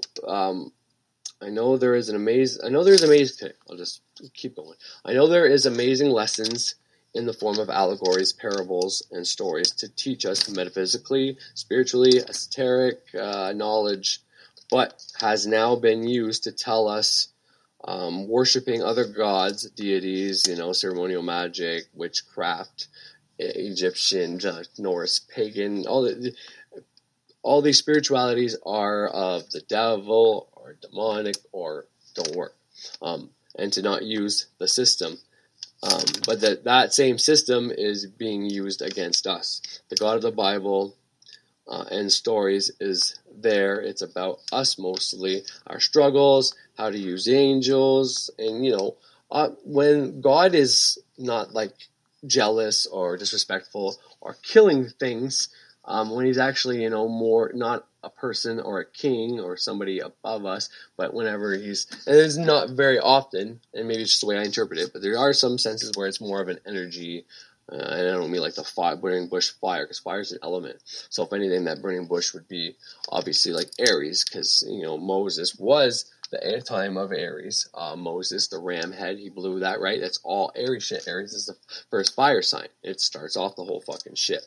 But anyways, so that wouldn't be the all spirit where we all come from. All spirit is something completely else. Whether you think it's something we can't conceive yet, which is one of the ways I look at it. It's something I can't conceive, but technically it's some kind of something, energy, whatever, that's having this dream. We're all in that dream. So essentially we're all part of it because we're in its subconscious. Or you think of it as this energy that flows through us and it's separated and made us all into light beings, and we kept falling into skin, not sin, and now we're so physical and dense that we have to find a way back up, which isn't something we did wrong, which is probably part of the game. We had to keep falling to a certain point, and then once you go all the way down, you go up, and that's how your life works. That's how everything works, basically. Anyways, that's not what I wrote there. I mean, I wrote everything up until that point, a little segue, but God then... sorry, how far where I was. Okay. But anyways, the point I was trying to get at is still created by man, okay? Because even if they reference that God in the Bible and that kind of idea that I just pitched, that's the idea still created by man, because like I said, we don't really know what the God force is. So anything I say is my perception, my opinion.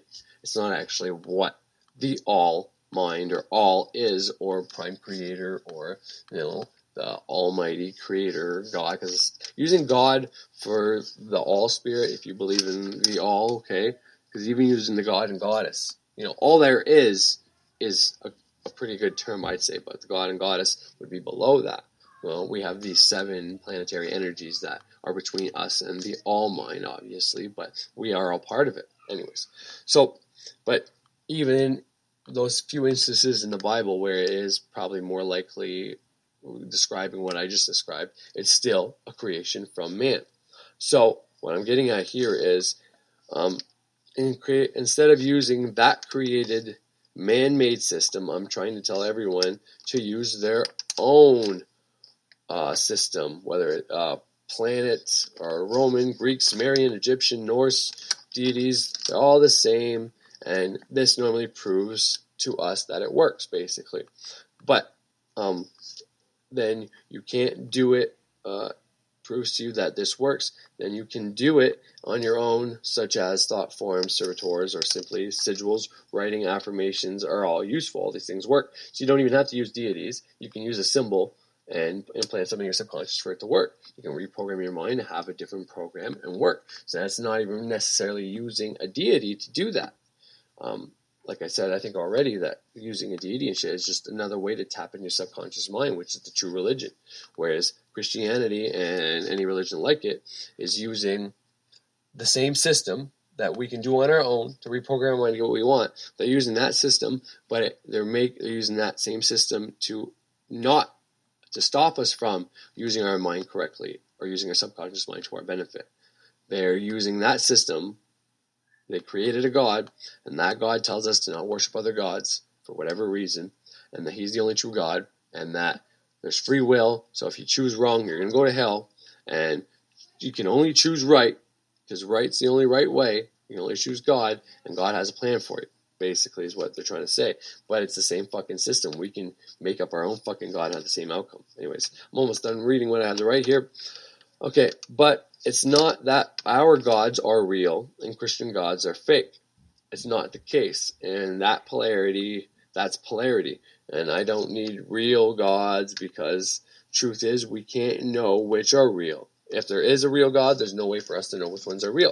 But if you start doing magic and get results using deities, you may think that your gods are the real beings and that they are real, and they are real, but they're still man-made.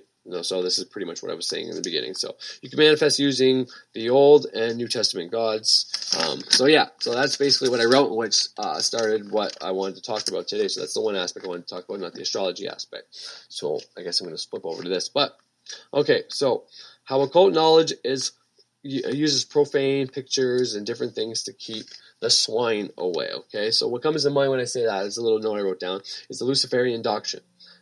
And the reason I say that is because the Luciferian doctrine, if you go in the audiobook on YouTube, you'll see naked girls, pictures of girls. No, there's one woman there, and then there's a few scenes with her with her tits out and stuff like that, and different things like that, and different, things that people think are demonic or devil symbols. And if you see that, you're not even going to put it on, especially if you're polarized against that, right?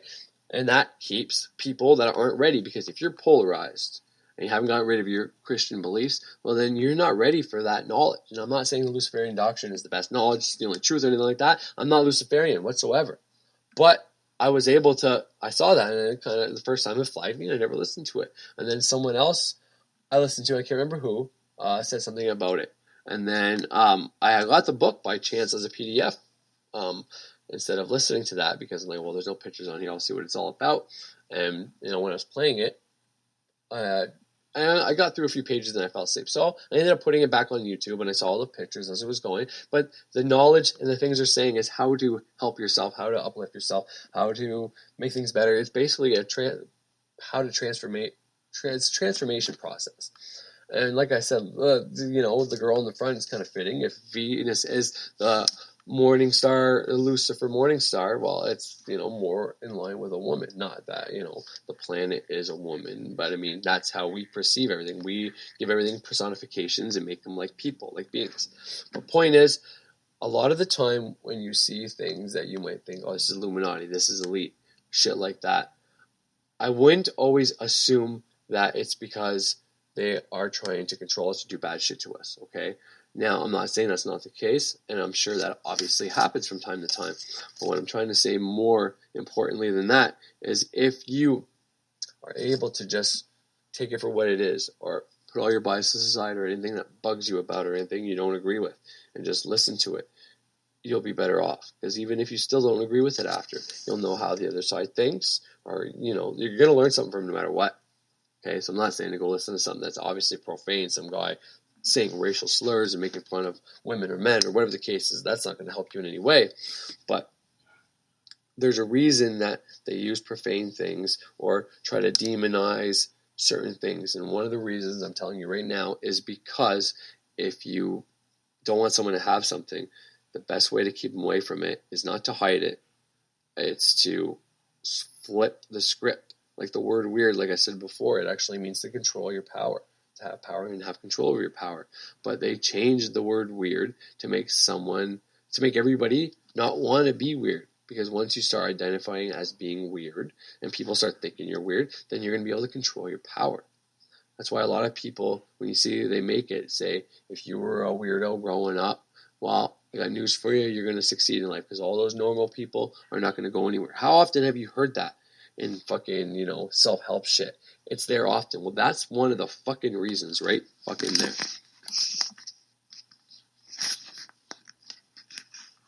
Alright. Fucking my phone that I got now is not actually even working, so I'm going to have to go home and my wife just texted me. But anyways, I'm going to keep talking as I go.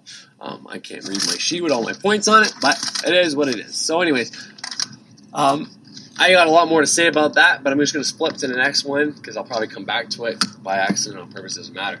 The autopilot thing and the determined thing that Frater was talking about is a reality. Determined factor. Are we determined, and not like as in I'm determined to do this, like I said, as our outcome's already played out for us. We have fate, right? We're fated to do something. We're fated to die, fated to live, fated to be a disease, fated to die from a disease. Or can we flip the script, control our fucking reality, and do what we want to do? Okay, and Frater said it was both. And I said I agreed with that 100%. And his teaching was basically, when you get your astrology chart, you'll be able to see how everything you've done so far was written in the stars. And you can use that to predict your future. And then when you get into magic, especially planetary magic, instead of where those planets are in your charts, causing you, discomfort, having shitty situations, whatever the case is, you can use those same bodies that would otherwise, have you fated to be a certain way or not be good at something, and you can either banish away or invoke, ask for help, whatever the case is. You can do that, and this is whenever you get out of whatever you were fated for and you move into whatever the fuck you want, and that's what magic's for. Magic mixed with astrology. It's like I've said before, if you get into magic, astrology is not a prerequisite, but it certainly is going to help you out a whole fucking lot. Just like if you get into magic, if you learn hypnosis and how to go into trance and put triggers in you, it's going to help you a lot. It's not a prerequisite, as long as you can get into like a hypnosis state. And you don't even have to do that. If you just do like fucking mind magic before you go to bed every night, when you wake up every morning, keep a dream journal, you'll be able to manifest shit and use affirmations and use recorders. You can do all this shit. You don't have to have a deity. You don't have to do planetary magic. However, if you want to be more efficient this is how it's going to work. It's like trying to do a job with just your bare hands. I'm sure you can get pretty far, but if you got fucking hammers and fucking screwdrivers, well, you're going to get even further. And then if you get power tools, well, then you'll get even further. And if you add people, you get even further. Well, these are all the tools that are going to add to your magical practice and make everything 100 times more beneficial for you. So that's kind of what I'm talking about. What all these things, how they all add up great together. But more importantly than that, and back to the point,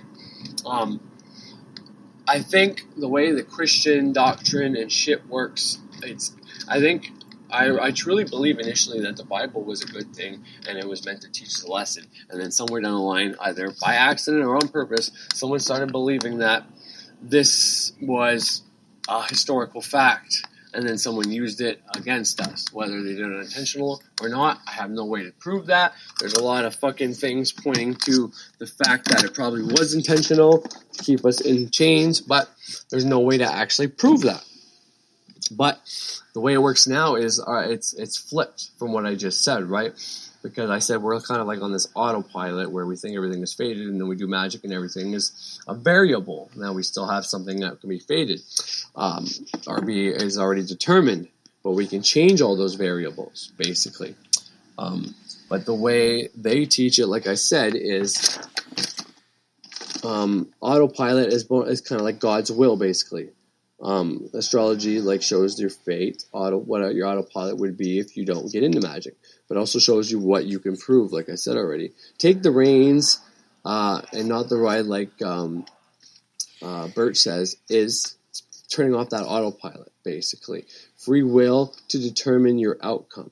People hold themselves back. Okay, it's not. This is what I meant by I think people got it wrong. They think the Illuminati, Christianity, all this shit is holding them back. And in a certain sense, because they've been programmed as children, it is. But you have to deprogram yourself. And if you have been awoke to this knowledge, and we're going through your Saturn, root chakra phase, fear-based media, well, now you need to flip the script and start reprogramming your mind the way you want. So instead of, you were born into free will, but you gotta choose to God and then let Him do the fate that God has put out for you. It's God's will. So you just, after you decide to be part of a church, and from there on, you just take whatever comes at you. That's what they want. And I'm telling you, it's the opposite. 9 times out of 10, if they're pushing something and they got everybody jumping on the bandwagon, if you do the opposite and they call you weird for it, well then, yeah, you're doing the right thing. You need to be doing the opposite, which means, no, you were on autopilot and you weren't getting anywhere. And this is what I said earlier, that we are set up to not lose, okay? We're not set up so that the winners win. We are set up so that no one is a loser. So there's this bar that everybody stays at, no one can go below her. Obviously, some people are lower than others, but at a certain point, you can't get any lower than that bar. But then when you eventually, if you get into astrology and magic and you can get past all the occult things that scare you and people telling you and demonizing and all that, once you get past that, you're able to actually take the reins, turn off the autopilot, which is basically like you being asleep. Now you're awake and you're able to do things. It's not going to be easy. You're still going to have life lessons. It's just going to get rough, hard, whatever. But it's the better path instead of just sitting there and letting other people have their power by believing in the God that they want you to believe in. Christians give up free will and do God's will. Give up your right to choose what you want and do what the church, priest, God wants you to do. That's backwards. Okay? Now, the last thing I'll just say before I have to go in the house is, when we're talking about the writing and all these words, okay? Well, curse word, okay? Like I said, there's probably a darker energy and it's dying off, and that's why things are coming more to the light. And people are now realizing that Satan and Lucifer are not necessarily bad things, but people turned it into bad things. So the one thing that came to mind when I was watching that one guy who was polarized, not the other guy that you're going to hear from in a minute, who's pretty depolarized and does magic and all that. But we're talking about cursing, writing in cursive. Why do they tell us to write something's cursive and not?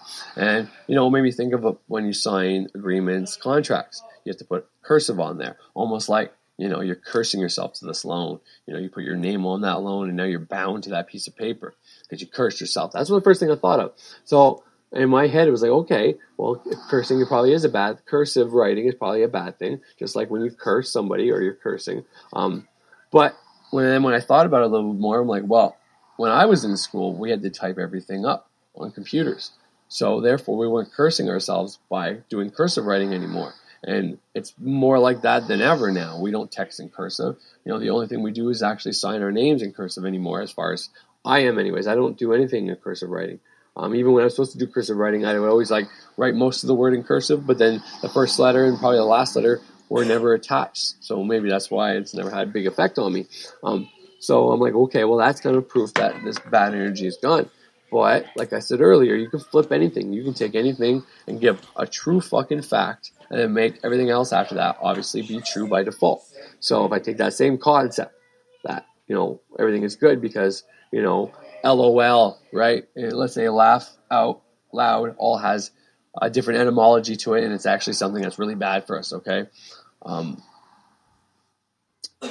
Well, simply by writing LOL, it doesn't have the same meaning that laugh out loud does. Now, it may, but the point I'm trying to say is let's say YOU for you has a bad fucking etymology to it, and we're cursing ourselves every time we say that. Well, by people just putting the letter U now, that's actually a good thing. So all this not writing cursive and slang and shit like that would be a step in a good direction. But if I take that same concept just to show you how you can make anything sound like conspiracy or whatever, if cursive is a good form of manifestation, let's say they assumed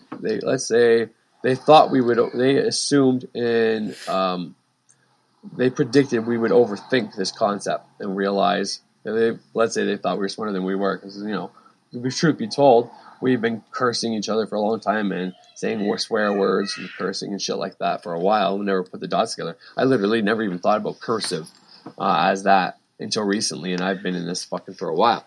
So, but let's say they assumed that we would realize that. So that's why they gave, when you write everything together, when you're doing handwriting, which is another way to say cursive, let's say they gave it that word so that people wouldn't do it. Let's say that was the real meaning. Oh, and then when they realized that people didn't realize that, well, that's why they started promoting everything has to be typed, no more cursive and shit like that. Because this way, they tell you have to go to college and do all this shit, write essays. But let's say people were writing in cursive, writing essays, writing short stories about themselves.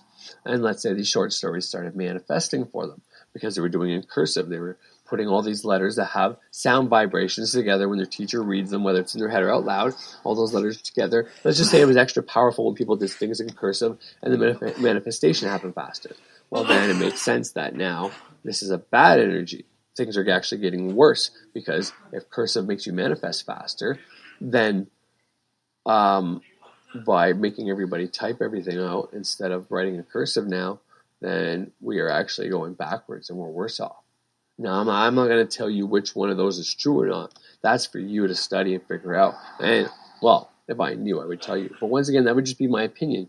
And if you're going to take my opinion and just run with it, that's not good. You need to come up with your own opinion, just like you need to come up with your own spirituality. That's the point of all this. Okay? Now, I may get into a little bit more stuff about this and astrology, but right now I got to go do some family shit. So if I don't come back on, the rest of the stuff I want to talk about is definitely going to be on my next episode. Hopefully I can do it tomorrow. And if I don't have enough time to put all the videos and people on here, I'll definitely give all the links. And if I think it's important enough, I might even make a second episode. Okay? But keep that in mind with the cursive thing. If it's a good thing, then we're worse off right now. And then there is something out there trying to stop us, or maybe it's done by accident. Who knows? And if cursive is a bad thing and you shouldn't do it, well, then we're actually going in a good direction. It's all about how you interpret things. But understand that if someone gives you a bunch of true facts and then they throw in their opinion or what they want you to believe after, that is a hypnotic language pattern. It's part of the cause and effect. And if they start using the other specific words that I'm going to get into next episode if I can. But if you watch David Snyder, you can find them out really pretty fast. I think it's under hypnotic language patterns. And if you find one of those videos, probably go from oldest to newest when you hit the videos and find the first one like that. And if he doesn't go through them, then it'll be the second one. and I'll try to find a link if I can, if I think of it. But that's a way to get you to believe things. That's what the news anchors do. They'll give you fact, and then they throw in their opinion there. And we know that shit's bullshit, but people still watch it. And everybody is doing this stuff. And most people do it unawarely. Like, when I go back on my podcast or all my episodes on Spreaker, I hear all these hypnotic language patterns and all the hypnotic words you use for this. I'm using them all the time. Absolutely all the time. But I never knew this until recently. I knew all the, as David puts it, the sexy ones, the ones that people want to learn hypnotic patterns first. But these ones are more powerful because people don't know about them as much. And they don't see them coming and they can't resist them. But anyways, that's going to be enough for right now. Like I said, you're not going to know if I come back on or not. But it is what it is. All right. Hope you guys enjoyed if this is my last part. So, yeah, have a great fucking day.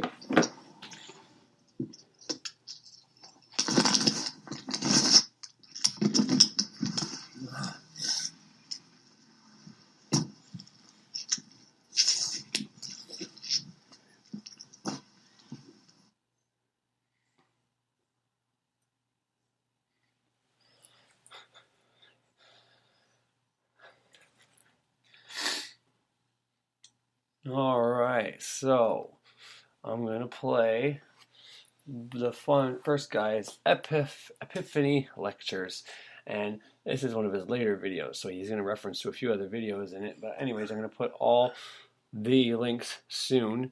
Sorry about this dead air, but shit's fucking going slow. But yeah,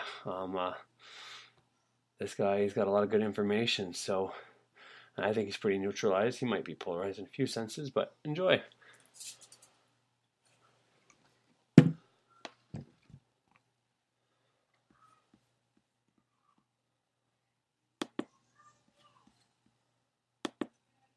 Alright.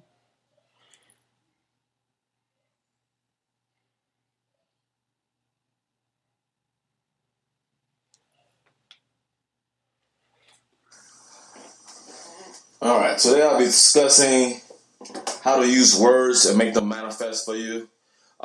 You may not know all the books, including the Bible, where basically all the stories are handed out orally. Also, back in the day, there weren't any vowels in most of the ancient languages. So basically, if you go to the book of John, chapter 1, it talks about how in the beginning was the Word, and the Word was with God, and the Word was God. And then you travel down to the 14th verse, it talks about how the Word became flesh.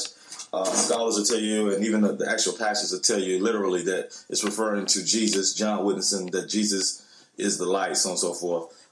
So I'm not here to interpret that scripture. I'm just using it as a play on words with the Word becoming flesh. So this lecture is going to be all about magic and using words and different words and the vibrations. All right. So 3 necessities must exist for successful magic. The first one is the need. The second one is the emotion. The third is the knowledge. All right. So basically, basically a need must exist. Usually this is a need that can't be satisfied through other means, such as attracting love, guarding your home, obtaining happiness, or other material objects are prime examples. A need is an empty space in your life or a critical condition.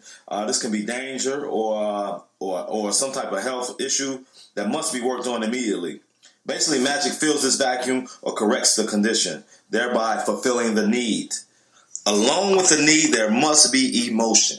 Emotion is power, such as seeing red when your face flares up, grows hot, the heartbeat increases. This is basically manifestations of power. All right. So if you aren't emotionally involved in your need, you will be unable to raise sufficient power from any source and direct it to your needs. In other words, your magic will not work. All right. If you need to pass an upcoming exam, but you don't really want to, any magic you do to improve your chances will ultimately fail. But basically, you really don't want to. You don't find it as a need, or you're not emotionally invested in it. All right? Either or. So both must exist. The third one is knowledge. So this is basically the techniques that you use to arouse energy, such as meditation, sex, rituals, and so on and so forth.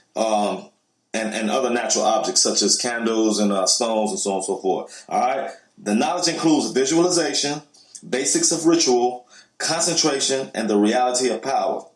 All right? So if you have the need and the emotion, but not the knowledge of how to use it, you're basically having tools that you don't know how to use them.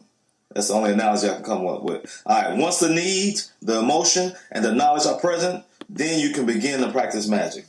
All right. So one of the books I often use, show people, is a stepping stone that you may want to start off with, because this is basically this author, Donald Michael Craig. He breaks it down as simple as I've ever read. So sometimes most of these people talk with these long lectures on YouTube or these books, and they never really get to the point. So he pretty much makes it real simple. We got 12 different lessons. Starts you off real slow. One of the first lessons, because one of the most important things, I put concentration up there also, but visualization and concentration will be the one I say will be the most important, or where you will have the most trouble with. So I'm going to give you some suggestions on some visualization techniques. One is in here.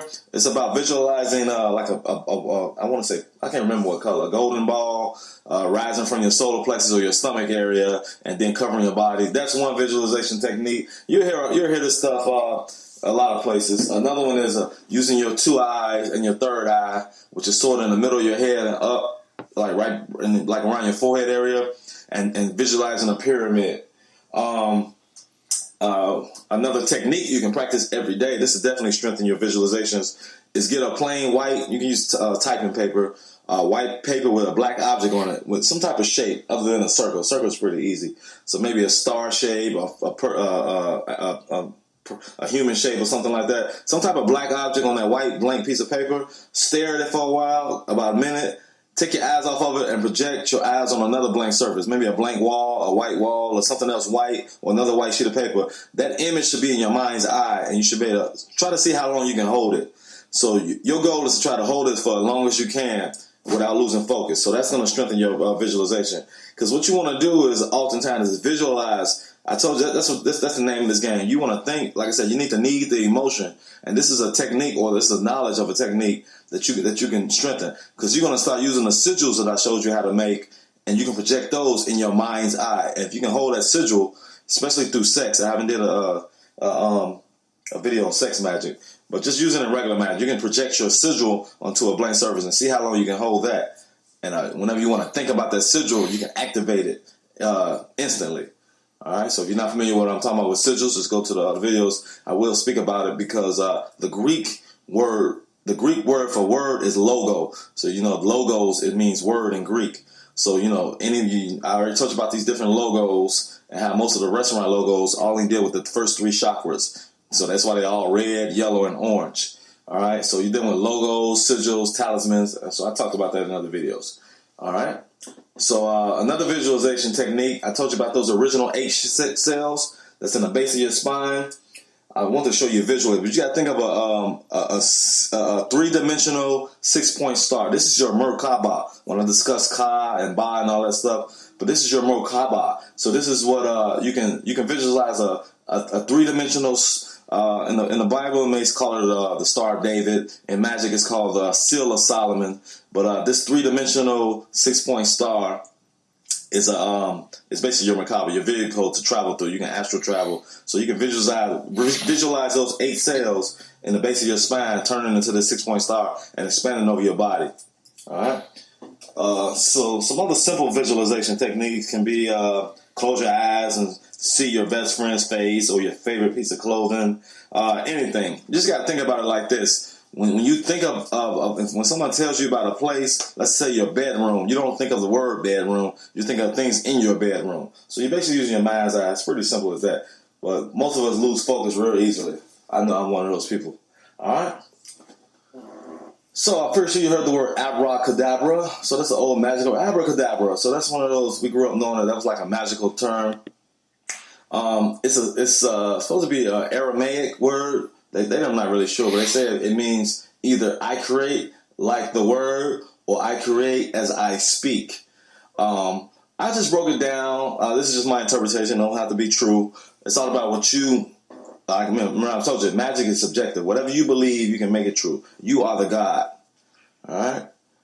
So I broke it down as with Kemet or Egyptian words: Ab, Ra, Ka, Ba, and Ra. So I'll break down what those words mean later. I discussed some already in another video. So now I want to bring you to some of the words we use every day. The word write, W-R-I-T-E. The W is silent. Why is that? It's right in front of your face. Basically, rite is a ritual, like a rite of passage. That's what they're talking about. You're doing rituals, you just don't know it. Remember, the word became flesh. Remember, back in the day, everything was oral, so everything was verbal. So remember, verbal is the same word as verb. Verb is action. So at some point, verbal and oral became physical. All right, so verbs became action, things that you do. All right, so that brings me to, I put it in brackets. So basically, you do a ritual every time you write out something. So you start off with letters. Letters spell words. Words create sentences. Sentences manifest paragraphs. That whole sequence is a ritual. So write equals right or ritual. And we know we have a thing called cursive writing. Now, you know I'm not making all this stuff up. Cursive. So basically that's when we connect the letters. So in magic, when you start doing this, you're going to learn a technique like vibrating everything you say. Like Jesus, so forth. So it's a vibrator. Everything is about changing vibration in your frequencies and such. So I don't want to go too far into stuff and confuse you. Just get that book and then other matter, whatever your heart pulls on, whatever tells you, what other books tell you to pick up when you're searching. All right. So letters, it's right in the word. They let us. Letters are consonants and vowels. So they they allow us to spell. So remember, we're doing spell. We're doing magical spells. It's right in front of your face. You've been saying spell words all this time, and they won't teach you about spoken word or magic, or the magic of words. So consonants are basically made with air, if you will. So you're basically a wind instrument. So if you're into music, wind instruments usually are brass instruments and so on and so forth. So anything with a windpipe. So that's our pipe that goes from the north to the south, if you will. And so now we're going back to brass, and we're basically a brass instrument. So we're dealing with that Masonic password for the third degree, which is Tubal Cain. He was a worker in brass. We're basically Tubal Cain, our genital area that goes up to our pineal gland. So we are basically a human brass instrument, if you will. So all consonants are made with breath. Basically with some type of restriction. You're restricting the breath or the Holy Spirit within you to make these sounds. Vowels then come to later. So vowels, if you break down the word, it means vowels to L. Because remember I told you, originally there were no vowels in none of the ancient languages. From Hebrew to so on and so forth. So I told you, El is not necessarily God. It's a Canaanite God, but it's really mean light or power. So, Elohim are the 7 lights that make up your body, or the 7 days of the week, or the 7 chakras. So those that let us make man in Genesis that was with Yahweh was basically the Elohim, or the 7 lights of God. All right. And Kemet is called the 7 rays of Ra. So another note I want to make, in the Hebrew language, there were no vowels. They used 4 Hebrew letters as vowel points. One was the first letter, which is Aleph, which is really air or is silent. The other 3 is Yod, Hey, and Vav.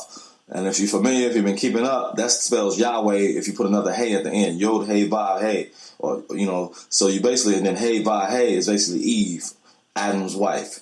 So you just have to look at the other videos if you're not up to date on this stuff. But basically, you should find it interesting. Those are the vowels they use, was Yod, Hey, and Vav, in addition to Aleph, which is a silent letter anyway.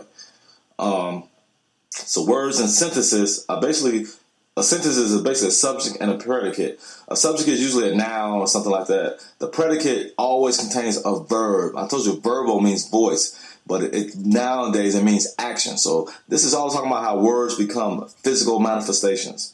A paragraph, para means beside or above or something like that. Graph is another word for write. So the word graph is a Greek word that means write. So we're dealing with a parallel ritual. So we're dealing with parallel universes. It's a verse. You have to look it up or Google what verse it is. In my Father's house are many, many mansions. So that's in the Bible.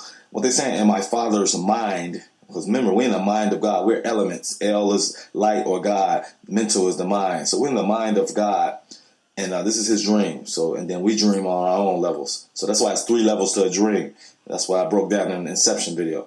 So you got to understand, they're married. It doesn't make sense if you say, in my Father's house are many mansions. How are you going to put mansions inside a house? What they tell, all you got to do is substitute the word house for mind and mansion for dimensions or planes. In my Father's house are many mansions. In my Father's mind are many dimensions.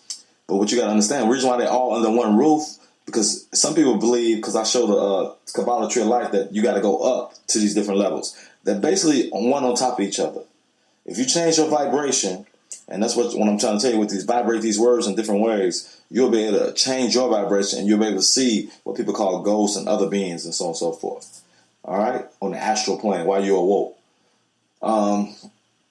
So that's basically it for that. So let's go down to some words that I found interesting. And then we'll go back to the Egyptian words, or Kemet words I was talking about. All right, so some of the words you might want to look at is like family. The word family, if you go to the etymology of it, it means house servants or house slaves. Go to the word husband, it means house bound. So that means a house slave also. So you get a house full of slaves and become a family. So just some things. So when some of you women are praying for husbands, you might want to be careful and pray for something else, because if you don't, you get mad when you find a man that doesn't want to work because he's housebound and want to play video games all day. So what you got to understand, these original words, that's what the point of this etymology stuff is, to show you that there were original vibrations for these words. And when you use these words in magic wise, you can still call what you have a husband if you're married. But if you want to use magic, it means you may want to stay away from that word. You can still not say the word nigga when you see a black person. But in magic, if you want to bring some black energy, you might want to deal with nigga and Satan and so on and so forth. All right, I hope I'm making that clear. Just like you don't want to use in the word magic, you may not want to use the word nice. It means careless, clumsy, weak, poor, you're needy, you're simple, you're stupid. So you don't want to be a stupid magician, you want to be weird. Why weird? If you look up the etymology of weird. So they have an online etymology dictionary. All you have to do is type in the word and the word etymology on the side of it, and it'll bring you right to it.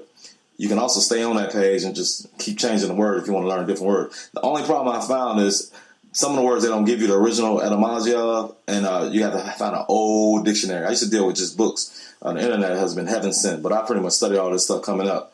But the word weird means having power to control your fate or destiny. So that's what you want to do. You want to be weird. That's what being a magician is. So all these negative words, they flipped it to keep you away. All right? Having power to control your fate. That's what a magician, you're trying to use your will to manifest physical things in this reality, using different planes or different dimensions in your father's house. All right? So the word seminary is a place where people go. So it's a definition, and then there's a literal meaning. The definition of seminary would be seminary school, where you go to learn about God, and some guys get or learn how to become ministers or whatever they become at that place. But the actual literal translation of that is a sperm or seed bed or a planting ground or something like that. So basically a seminar, because the word semen is in the word, a seminar is me dropping seeds in your head. These videos are seminars, and I'm dropping seeds in your head, and hopefully they'll grow into something.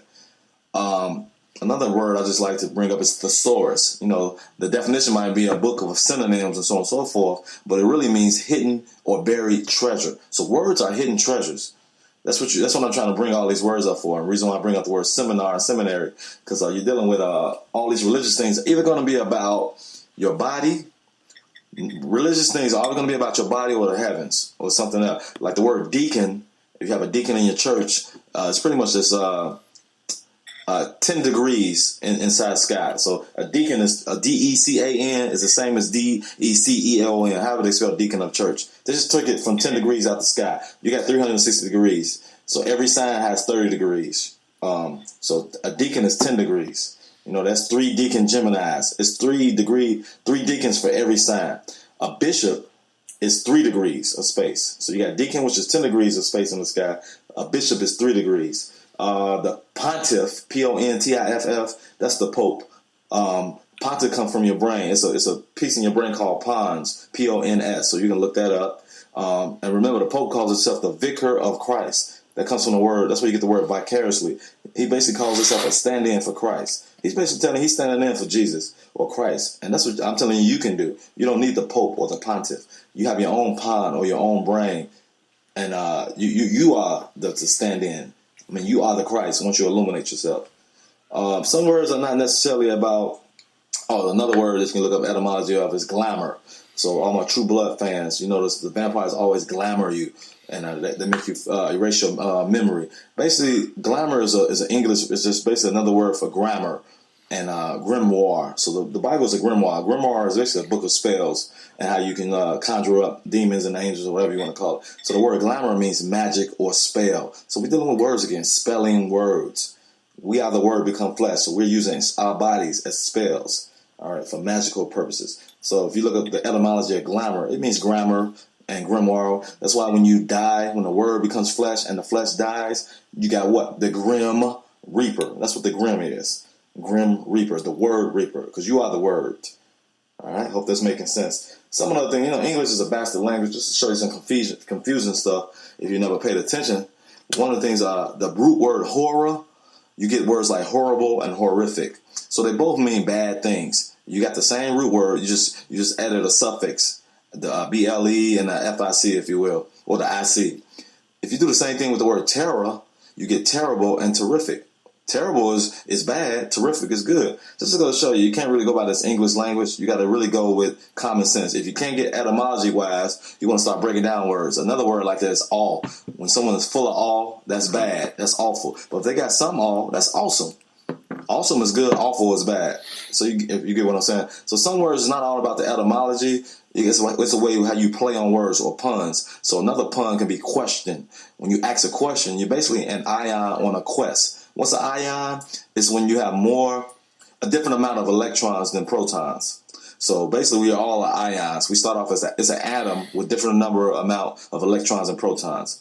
You know what I'm saying? So we either negatively charged or positively charged. That's all an ion is. I told you in the Bible, that's John. So that brings us back to the book of John. J is actually, can be a Y, I, or a J. And the H is always silent. Jon and ION is the same word. All right? So that's what John represents, ion. That's why he was baptized. It's ions in the word. He's John the Baptist. So like I said, I want to stray away from breaking down the book of John. So this point of this is to talk about words and logos. I already discussed logo. So an example of logos is the hieroglyphs and sigils and symbols. So a logo is a swastika. If you look up SVASTIKA, svastika, that's basically a Sanskrit word that means so be it. So that's where you get the word Amen at the end of every prayer, and which is the Akimic God. Amen is. Amen represents your subconscious mind. So that's what we're trying to access for this magic. So when you say Amen in Jesus' name, Amen, we talking about Amen, which was later merged with Ra, or the sun god. So it means be well or all is well. So that's what that really swastika symbol really it's a Sanskrit word. So you can do your own research on that. Look up SVASTIKA, and it'll bring you to swastika and what it really means. It's not a negative. What happens is Amen is really an Aryan God. Like Jesus is the Lamb of God. It all starts off in Aries. That's where you get that word Aryan from. Has nothing to do with a white, blue-eyed race, none of that blonde and all that stuff. That's a whole nother political thing. I don't do the political thing on here, so I won't discuss the real reason behind the Nazi stuff and all that. But what I'm trying to get you to do is take your words back, whether you white, black, whatever you are. Aryan has nothing to do with the white race. It has to do with Aries, or that ram. So basically, Amen is a ram-headed God, deity. And I just want to bring you back to Set, which became Satan later, because Set is an ass-headed God. Because I told you in my last video about Jesus and my Satan video, it's all about your lore. That's where you get the word seat, sit, and when you sat down, and so on and so forth. It's basically your lower three chakras. So it's basically your ass and your tailbone. So he's an ass-headed deity that later just made it a bad thing. And that's why you get Jesus ride into Jerusalem on an ass. Jerusalem is the heart. It's the place of the heart. It's a place of peace, which is the heart. I told you, Jesus basically represents the heart chakra, but he's basically the whole body. And riding on his lower emotions, or your animal desires, which is the ass, or the lower three chakras. So that's what it means when it says Jesus rode into Jerusalem on an ass or a donkey. Okay? Just to give you some clarity. So these are some of the words. The word desire. You can, like I said, everything is not about etymology. You can look at the word sire, or that's where you get the word yes, sir. That's why in the army they use mind control, get you calling somebody else sir. If it's not your father, you shouldn't be calling him sire.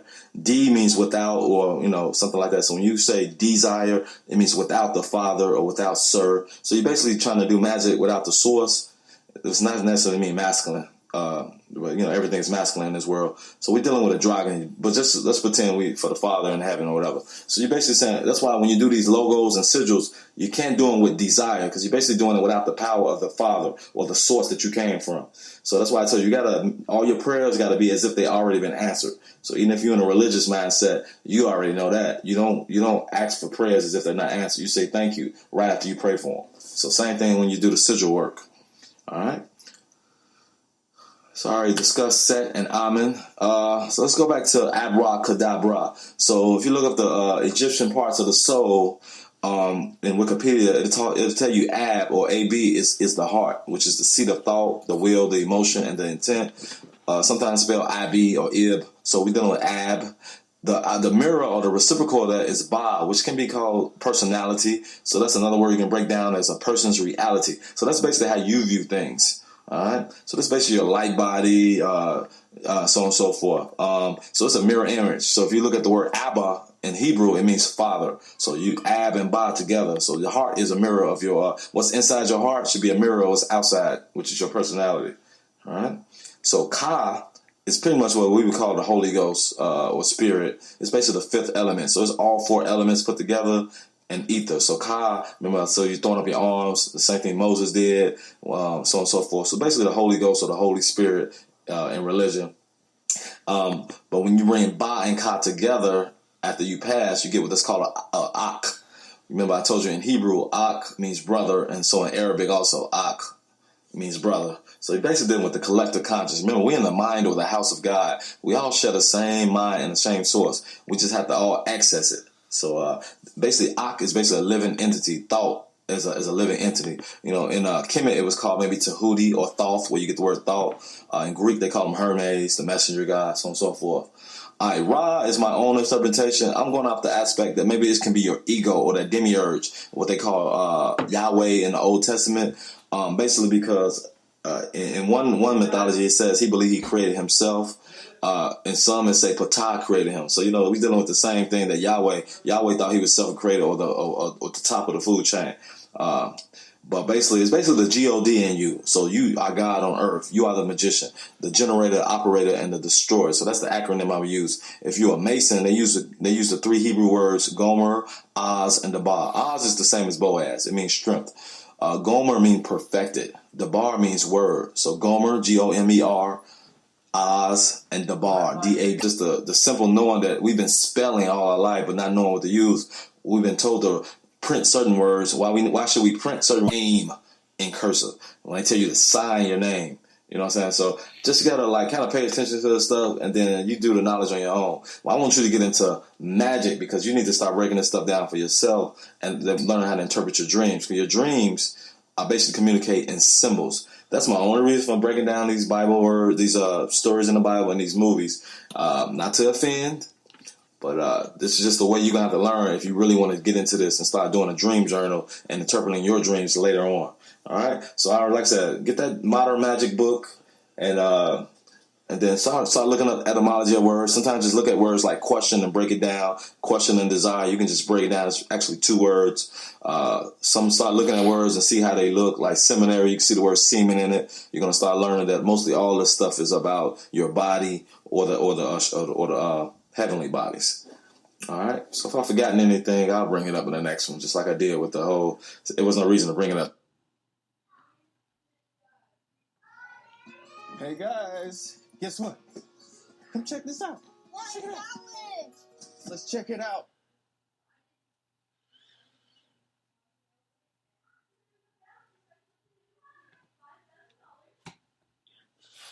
All right, so that was the main guy I want you guys to pay attention to and check out his shit. Now, if I have time, I'll put another one on.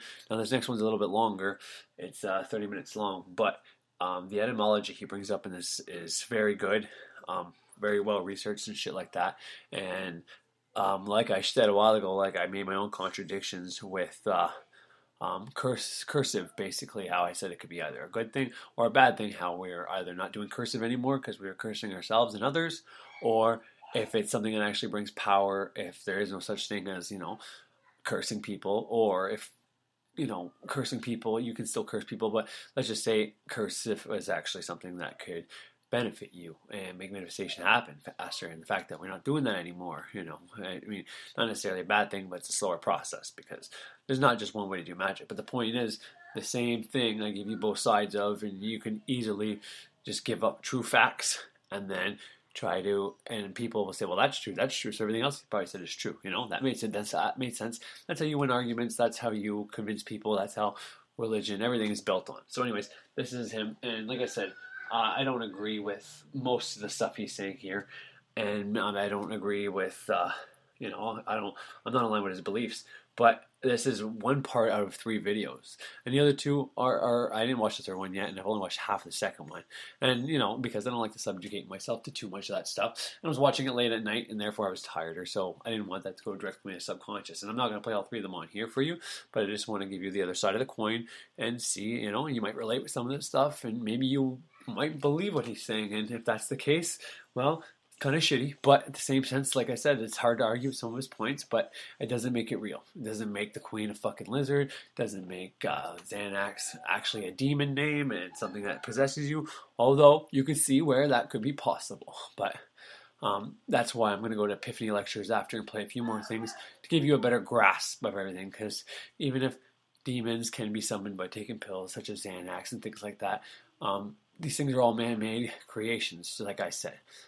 That's the belief that I currently hold, is basically all the gods, deities, and everything that we use. The planets are a little bit different because they actually have these bodies in the sky and we can see them. And, the moon is very powerful using the moon.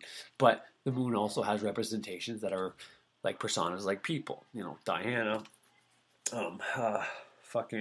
anyways, I can't think of all the names right now, but Aradia was Diana's daughter, basically, and then there's all the Roman versions of it. I don't know, I can't remember if it's Aphrodite, but I know Isis. The moon's color is blue, which is the Virgin Mary. Mary and Isis the same. So these are all the divine feminine figures that are basically derived from the moon. Now, those feminine figures have power. You can call on those deities to do things and help your subconscious mind. Using the moon itself is probably even more powerful. And if you listen to the book of the Emerald Tablets, there's different names used for these planets, and I've used those before, and that shit's fucking pretty powerful too. But point is, the planets are a little bit different than the regular deities because those planets are there in the skies, and we make these personifications and deities that relate to them. So therefore, if it's in line with, if you're using Satan, and, if it's consistent with Saturn, and most people think they're the same, well then you're going to have the same attributes, and you'll be able to banish stuff with it. Or, you're going to create hell for yourself. Okay, through, saying Saturn's telling you, no, you can't do this, giving you restriction, giving you limitation, and you're trying to go against the flow, without seeing your chart and realizing how to get around it, or doing the first 2 grades and then getting to the lesser banishing of the hexagram, which reduces Saturn's effect on you, and in turn all the planets' effect on you. So that's a good way around that. But you have to get to that stage. You got to do the neophyte. You got to do the first grade of Earth, and then you get to that ritual. So that's showing Saturn that you're all in and you're ready to work with him, and whatever the case is. But once again, this is an intelligent. Spherical body in the sky, I guess, but it's the number 7. He rules this realm. So, anyways, but the whole point of what I'm just trying to say is that don't take this shit. Don't listen to this for the information he's giving out, because I don't like to promote anything polarizing, and I'm not trying to tell anybody that this is what I believe, because I absolutely do not believe in what this man says. But I like etymology. I like learning Latin root words of things, and some instances he doesn't go deep enough. He finds the etymology or something that relates with him. He takes the B, and he, there's a 1 line in a B and there's a 3 in B, or it makes 13, and he just goes with 13 is an evil number, but 13 breaks down the 4, and 13 is actually a very positive number in some cases, and there's a whole lot more to 13 than you think. And like you just heard a little bit about swastika, and most people consider that a bad thing, but it's actually used to be a good thing. And there's still a country, and I can't remember the name, that has it on the flag still to this day that no one hears about. Point is, there's always 2 sides of the story, and people normally pick one or the other. And those 2 sides are normally controlled, or that's what's expected. And you need to do what's unexpected. Be the weird person in the crowd who says, I don't believe you're the one of those. When everybody says, no, these are your 2 options. No, you make your own separate third option. You cut your own path. You fucking stagger between them both, and you don't get stuck on either side. You do you. Anyways, so let's see what he's got to say.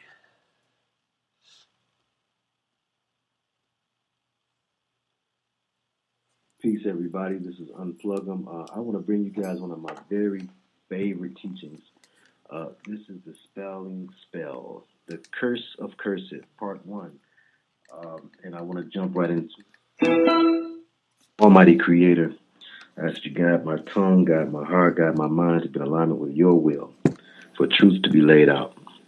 All right, we're going to start off. Trust me, you guys are really going to get a kick out of this. Right now, it might look like Chinese to you, but pretty soon you're going to be probably going back to this video and pausing these screens and looking at them again and again. Deuteronomy 28 and 49, the Lord shall bring a nation against thee from far. This is, of course, a prophecy going out to the Israelites concerning their future and what will happen to them in the future. And it says, 28 and 49, the Lord shall bring a nation against thee from far, from the end of the earth, as swift as the eagle flieth, a nation whose tongue thou shalt not understand. And that's the basis of the teaching. We shall show and prove the very importance of communication. There's an expression that goes, communication rooted nation. And we're going to show and prove exactly how deep that is as we go down through the spelling spell. And I really want to break this down to you guys fully all the way. I've got a lot of pages, so we want to just kind of jump into this. But I would be remiss if I don't mention right now about words and why should we write certain words in cursive? Why are we writing our name? Wow, this is not the type of chemtrail pattern, that thick pattern laid out over the projects. And I've seen it over different areas of the city back home in Detroit, but never would I imagine that it would be out here in Middle America, in the areas that, look more rural and country, from my perspective. So then today we get these storms, today being Sunday, the day after Saturday, and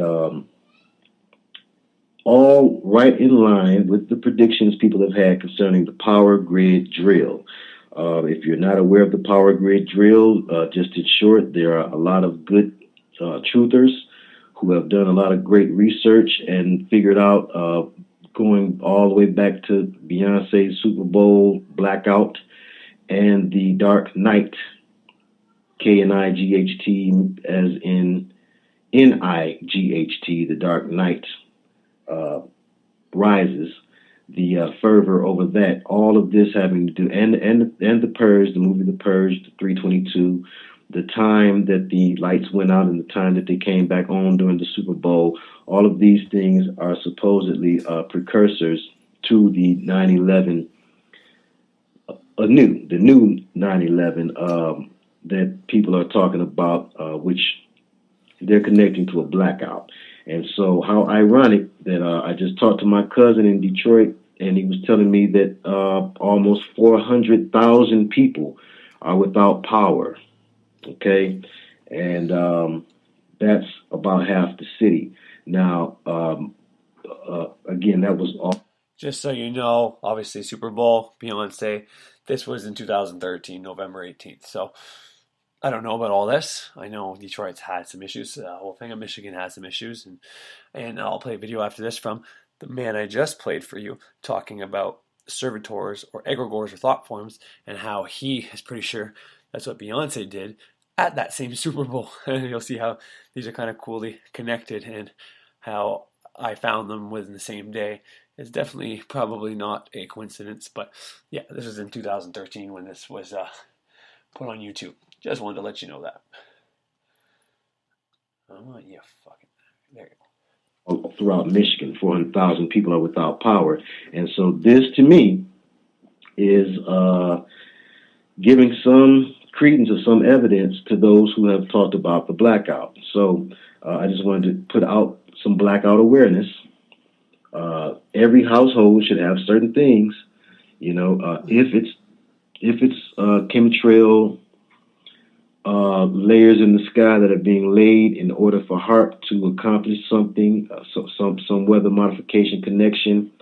If all of these things are working together toward a blackout, then you would be remiss to not have certain basic things around your household that every household should have, like a generator, like extra water, like batteries, candles, something to light the candles with, extra toiletries, things that you would sorely miss if a blackout does arise. Now, people are talking about this time here, which is we're coming out of Scorpio and into, we're coming out of Scorpio and into Sagittarius, the hunter, and the fire sign, also the last of the fire signs, the wintertime fire sign. And as we're going from one sign into another, that area of the cusp is a high energy time, and usually it's during those high energy times that you see the Illuminati making a move.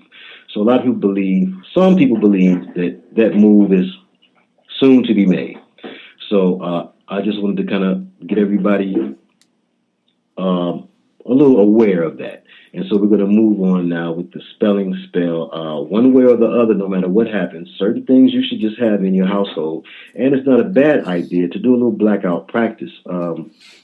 Spend a weekend cutting off the lights and the electric, and see what things you will need, what things you will miss, how you'll operate under a voluntary blackout, so that when it happens, if it happens involuntarily, you won't be caught totally unawares. Now, the spelling spell. Now, we got about 25 minutes, and trust me, we're going to use every bit of it. This is one of my favorite teachings, as I said, the spelling spell, because, again, it all goes back to the power of life and death being in the tongue and the importance of names. So we're going to look at the spelling spell, the curse of cursive, part 1. Okay, now you can look at cities, you can look at street names, you can look at product names, you can look at song titles and the names of movies, flicks, and you will find certain anomalies in the way things are spelled, forward and backward, different meanings, based on if you turn some words backward, like for instance, you take a concept as high as God and you turn it backward and you get a concept as low as dog.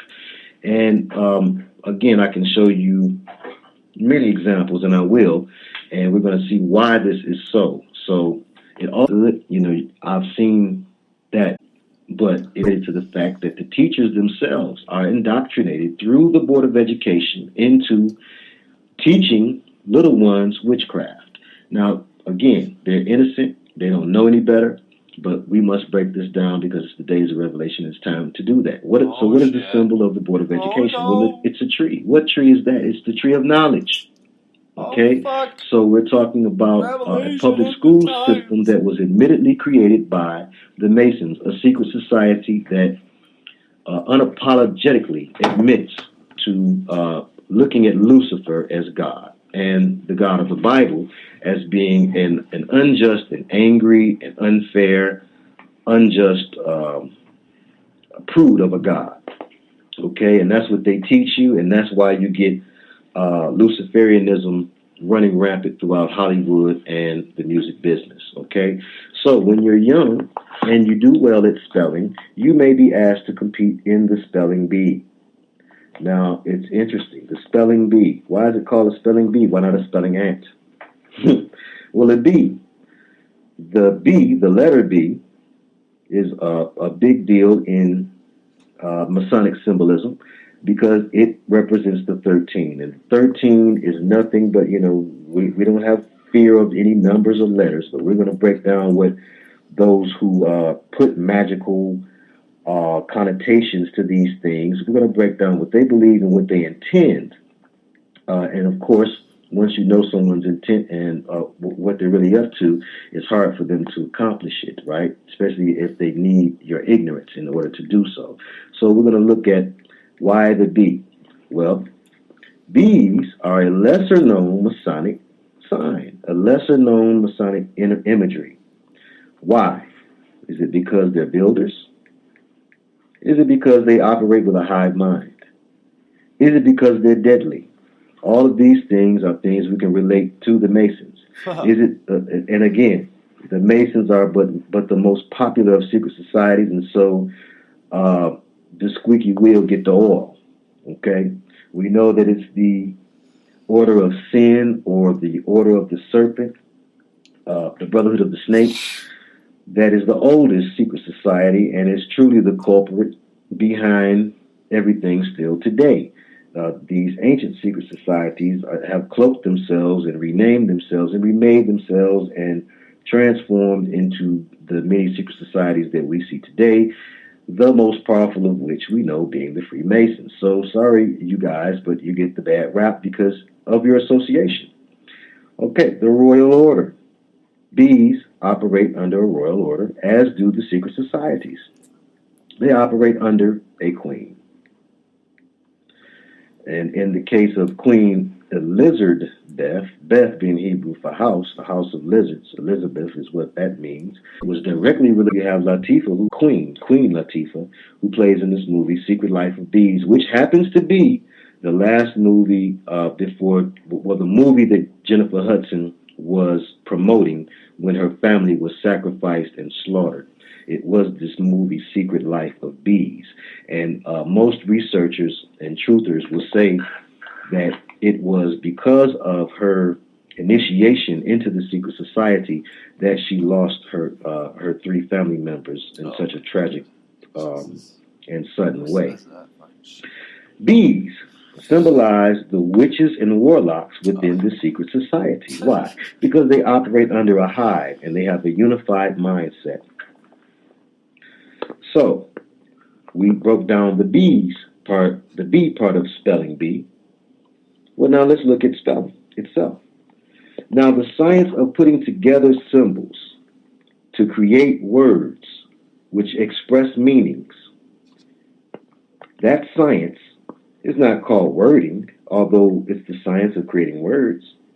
We use letters to make the words, but we don't call this science lettering. Letters are nothing but symbols, ancient symbols, but we don't call this science the science symboling either. We call the science of arranging letters together to create words and convey meaning. We call this science spelling. Now, why is it called spelling? You will know the answer. Consider this. When connecting the symbols, creating a fluid, illusory effect, we call it cursive. When you connect the symbols all together, you create a fluid illusion type of effect. Notice how calligraphy looks. Calligraphy looks like pictures. Beautiful calligraphy, especially. And some people have great, beautiful handwriting, and it can almost be hypnotic to look at a whole page of well-written cursive. Because of the fact you are seeing these symbols not just separated as you do when you see print, but when you see the symbols connected, it adds to the psychic or supernatural magic power in the spell itself, the spell of spelling. So, and again, we're basing this off of Deuteronomy 28 and 49. And again, remember, a nation whose tongue thou shalt not understand. And that's what we've been under, and that's for all peoples pretty much who are from America. Your heritage is 9 times out of 10, unless you're a Native American watching this or an original Moor, 9 times out of 10 you come from somewhere else and migrated here to this land.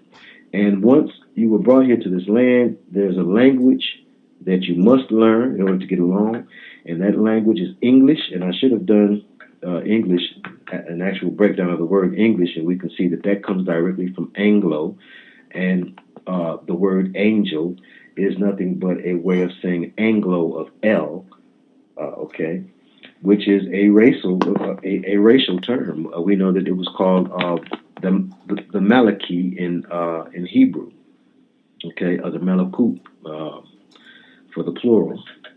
But what is in a name? Well, my name is Theodore. There is the etymological part of that, and there is the tonology, the tonological part. The etymology of Theodore, they say, is a Greek word that means God's gift. Well, the tonology is theo, door. And we know that theo comes from the Greek word theos for God, theology, theology, logi meaning logic of. So door, doorway. So my name phonetically and by the tone would mean doorway to God. Because remember, we're reading the wrong way. Everything should go from right to left, starting in the east, starting on the right. And again, we know east is relative to where the sun is, and what is the east to a universal being? Okay.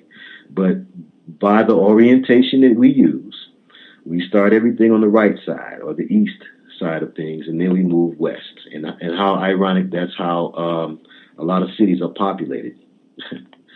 Okay, so logos and symbols. All right, in John chapter 1, it says, in the beginning there was the Word was God, and the Word was with God. And that, but the word that's used, the Greek word, because we're talking about the New Testament, so we have to go to Greek translations. The Greek word is logos. And logos are also symbols. I did a video about the logos of Nike and Newport. The logos, we call the symbols of corporations logos because they're symbols, and one symbol equals a word. When you see that one Nike symbol, you know the word that it means is Nike. So logos, symbols, and words. You see how all that connects? Now look at words and verbs. They're the same word. You have WORDS and VERBS. Now you take them letter for letter. And because W is only a double V, actually, okay, so we take the double V and we break it down to one V. All of your vowels are always going to be interchangeable, okay? And I have a great example of that on the next page. But your vowels are interchangeable because they're primarily the same sound with different inflections. Some say they were the sounds given to the caveman to help the caveman form words. The ancient Kemet or Egyptian words, the ancient Hebrew words, were without all of the vowels that we have today. They were mostly comprised of hard sounds or consonants. And so the W or the V, W and V is the same thing. Double is double U in French, but double means double V. Duh. Okay. But you have the W is really the V. Then you have the E, I, O, U, or the A, E, I, O, U, all just variations of the caveman sound. Then you have the hard sounds at the end, the RD or the RB, the words or verbs. Do you hear the similarity? You can see the similarity too. I'm going to show you more. But think about positive words being proverbs, your proverbs in your Bible. Okay, proverbs, positive words, pro words. Okay, overstand, know the ledge, and have a wise dome. The word understand, the word knowledge, and the word wisdom. Understanding, knowledge, and wisdom. All three of these are examples where you see the spelling trickery at play. And Masonic code words. Overstand is better than to understand because in order to clearly see something, it is more advantageous that you stand over it and look in order to see its makeup. Now, to know the ledge, knowledge, that again has to do with Masonic building, because in order to be a proper builder and to work on a structure safely, you need to know the ledge. And we know that Rakim had a famous song called Know the Ledge. And I maintain that had to do with the 5% Nation of Islam's connection to the Masonic knowledge that we were unaware of by and large. Was the in pharmacy correct structure, which should be one letter for one sound. You don't need two letters to make one sound. So you take that PH and you turn it back to what it needs to be, and there's an F. See, part of what makes some folks bad at spelling, and we know that notoriously, black kids are said to have a hard time with spelling and math. And it's partially because some of this stuff makes no sense. And it's hard for their little minds to wrap around things that make no sense. And when you're teaching a people whose ancestry read the right way, which was from right to left, how to conjure up these words and write them backward, at that, of course we're going to have some problems and some issues with learning that. So, pharmacia pharmacia comes from the fallen angels, and it's by no coincidence that the nickname for the pharmaceutical industry is Big Pharma. Now, Big Pharma is responsible for some interesting drugs, and we're going to look at a couple of those names and their spelling. And one of them that's tearing up a lot of my nieces and nephews out there that might be watching is Xanax. Look at the word Xanax. It's interesting. They call them Z-bars, and the word does not have a Z in it. It's spelled with X's, and it's spelled the same way forward and backward. Now, my knowledge of demonology tells me, and my discernment, that this is a demon name. Demonic names are often able to be written the same way forward and backward.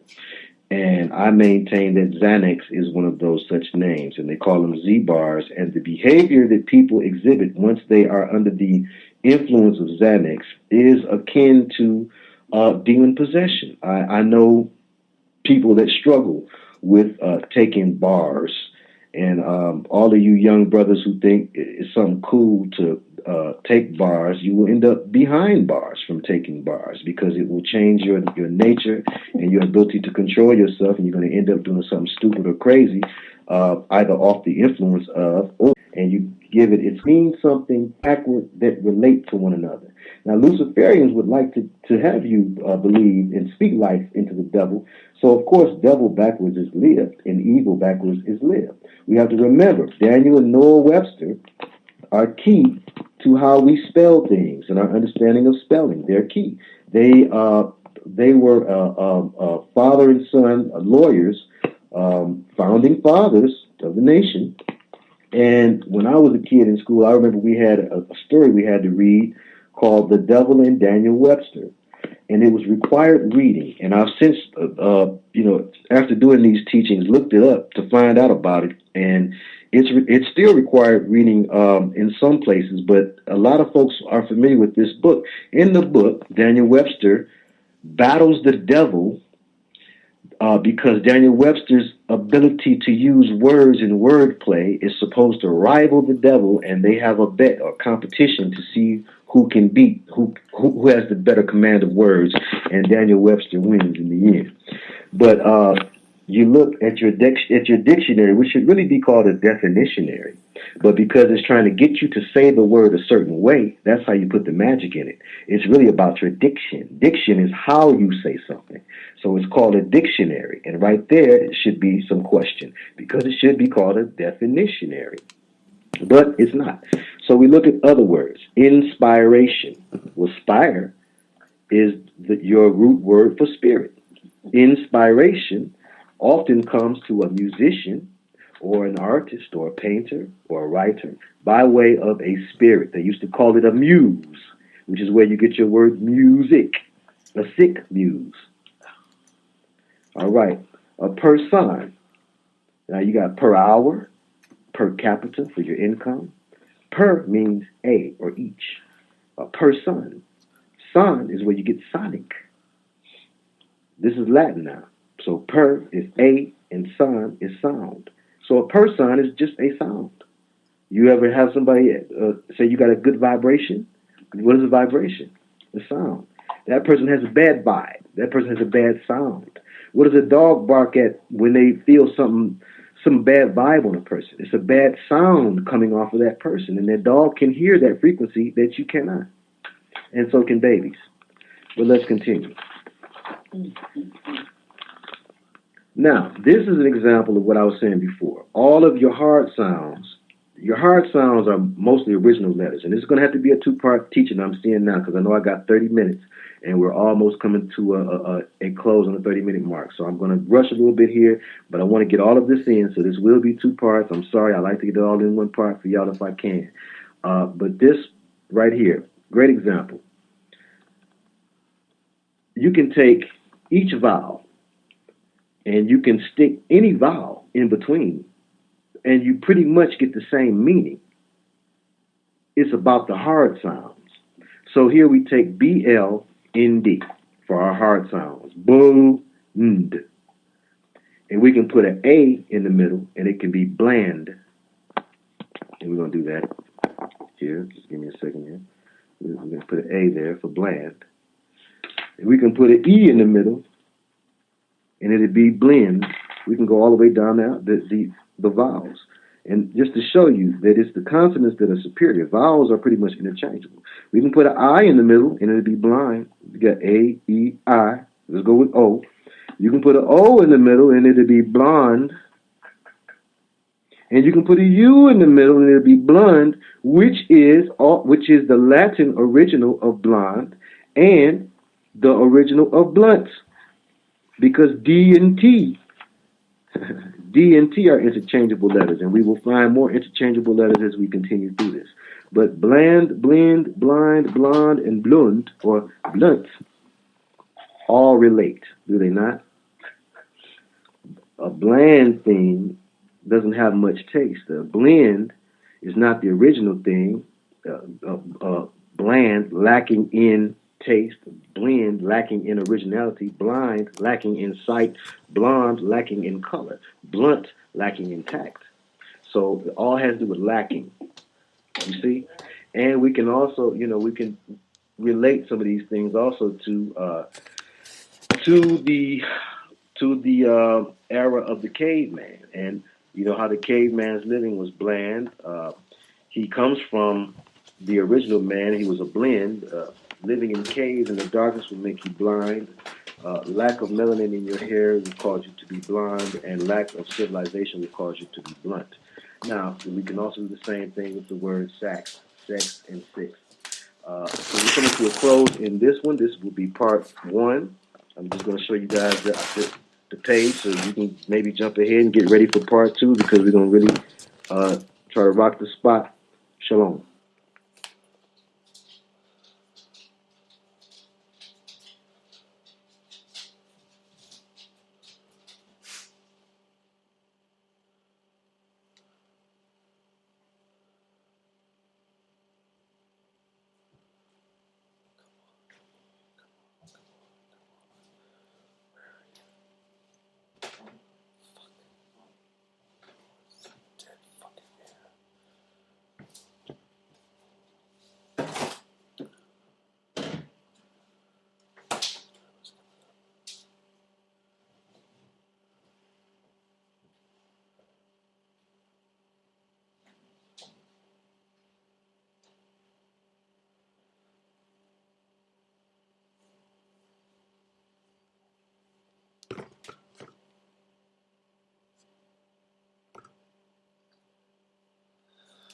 Sorry about that.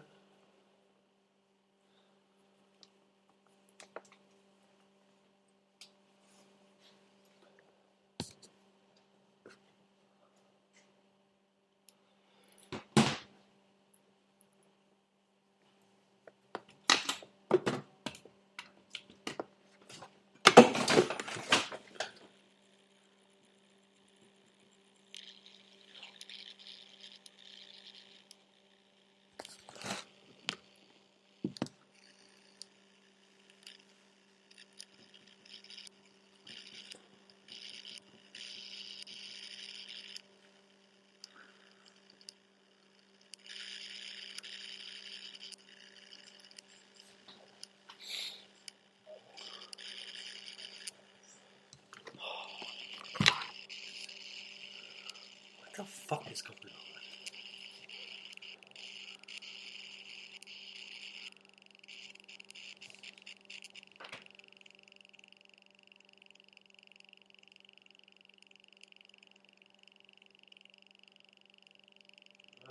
Fucking technical fucking bullshit difficulties. Come on, what the fuck?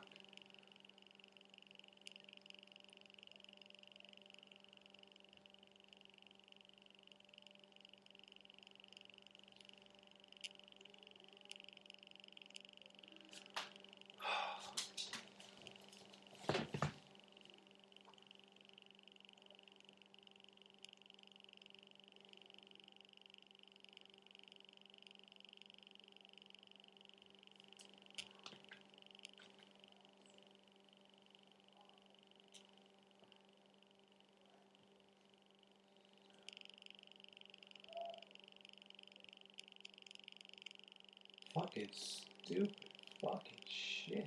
Let's go.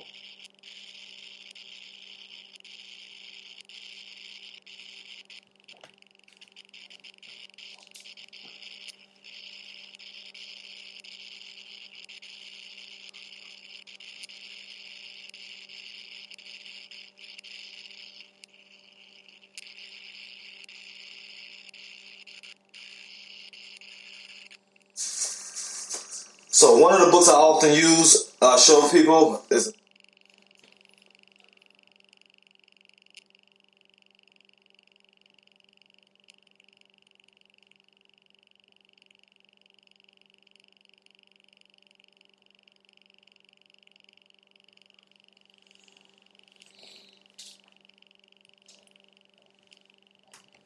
group of people gather together for one specific purpose.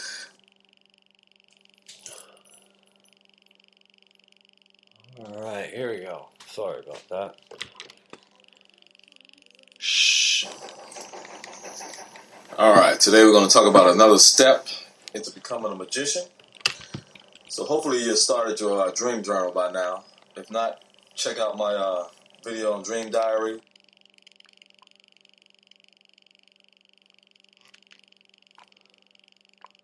Holy fuck, problem after problem. And what you need to do. Alright. Although keeping records of your dreams should be your first step in becoming a magician. Any of my following steps are simply suggestions and are not in a specific order. So I'll call this next step in becoming a magician self-deification. Alright, so you probably read in the Bible where it says, "Ye are all gods, children of the Most High." So if you've paid attention to most of my videos, this is all about bringing out that divine part of you. Ye are all gods and goddesses. So unlike a religious mindset, magicians do not worship other gods. We do not worship other gods. We become the best aspect of the Creator and the most aspects as possible of the Creator. So we recognize that there is a source, but don't attempt to limit that source by trying to define it. Alright? So the first thing you want to do into self-deification is find a deity that you want to become. So you can do this by Googling the deities now, because everything is on Wikipedia. I have some suggestions with books. Like if you just want to stick to a Christian type thing, you can just go with the angels. This is a dictionary of angels. For instance, like if you want to become a doctor or you want to become a healer, Raphael is the healer angel, something like that. So you can use angels. I also have another book, the dictionary. Any dictionary is pretty good. Any dictionary or encyclopedia is what you want to get for your library. Patricia Turner, Charles Russell. So Ancient Deities is another one. This is also a good one. The Encyclopedia of Spirits, Judica Isles. Alright? So you can look through there and pick a deity. Study and learn all you can about the deity and then become it. So one of the examples I'm going to use today is Super Bowl 47 and Beyonce. Alright? So first let me define some terms. Alright, a deity is a god or goddess. They're basically energies, divine energies. Really what it boils down to is a detailed description of your powers and abilities. So there's no real people sitting up in the sky. For instance, we're going to use Beyonce. She became Madame Bridget, the wife of the Baron Samedi. I was playing who she is later. But she portrayed that deity. It's a voodoo deity. Alright? So it's no person named Bridget sitting up in the sky listening to your prayers or anything like that. So it's just an energy. It's a power. It's basically your potential power. Remember I told you about your talents that are latent in you? So it's just another higher aspect of you that you haven't tapped into. So that's what magic is all about, bringing them out of your subconscious mind. All right? So that's what a deity is. So that's where you get the word days or days of the week. You know, it's a different deity or deity for every day of the week. Ancestors. So it's different from ancestors. Ancestors are people who have died but had a human body. So they've lived here before. So when you're dealing with magic, you want to call on your ancestors for mundane or earthly things. Like if you have a loved one that may have been pretty good at, a successful marriage, or good at being a great lover or something like that. If you're dealing with love or relationships, you might want to call on your ancestor. You don't want to deal with your divine powers. Like, for instance, the goddess of love is Venus. You don't want to call on Venus for mundane things. You want to call on Venus for self-love, not romantic love. So that's the difference. These are dealing with spiritual issues. These ancestors you want to call on for mundane things, like your bills and rent and shit like that. All right? The third term I want to define is a thought form. Some examples are tulpas. You can look up these words. Tulpas, golems, that's from Jewish folklore, and egregores, etc. So basically what a thought form is, it's a magical emanation, a conjured thing. Basically, to sum it up, a materialized thought, so imaginary friends, if you will. So I put an asterisk next to egregores because that's one ones we're going to deal with. So let me define that real quick. It represents a collective group mind, autonomous psychic entity made up of and influencing the thoughts of a group of people. So if you look up the word autonomous, if you don't know what that means self-governing. So it's independent. It's basically you're not controlling this entity. So it comes from when a group of people gather together. Since we discussed in the Super Bowl, it's basically you want a whole group of people. Every time a group of people gather together for one specific purpose, unbeknownst to most people, an entity is always formed. So your thoughts are energy. Energy eventually, if you keep thinking about something over and over again, that energy eventually is going to manifest into the physical world somehow, some way. So when people come together as a group, entities always form. So whether it's at a Super Bowl or whatever have you. So another example of how everyone responded to the Trayvon Martin tragedy.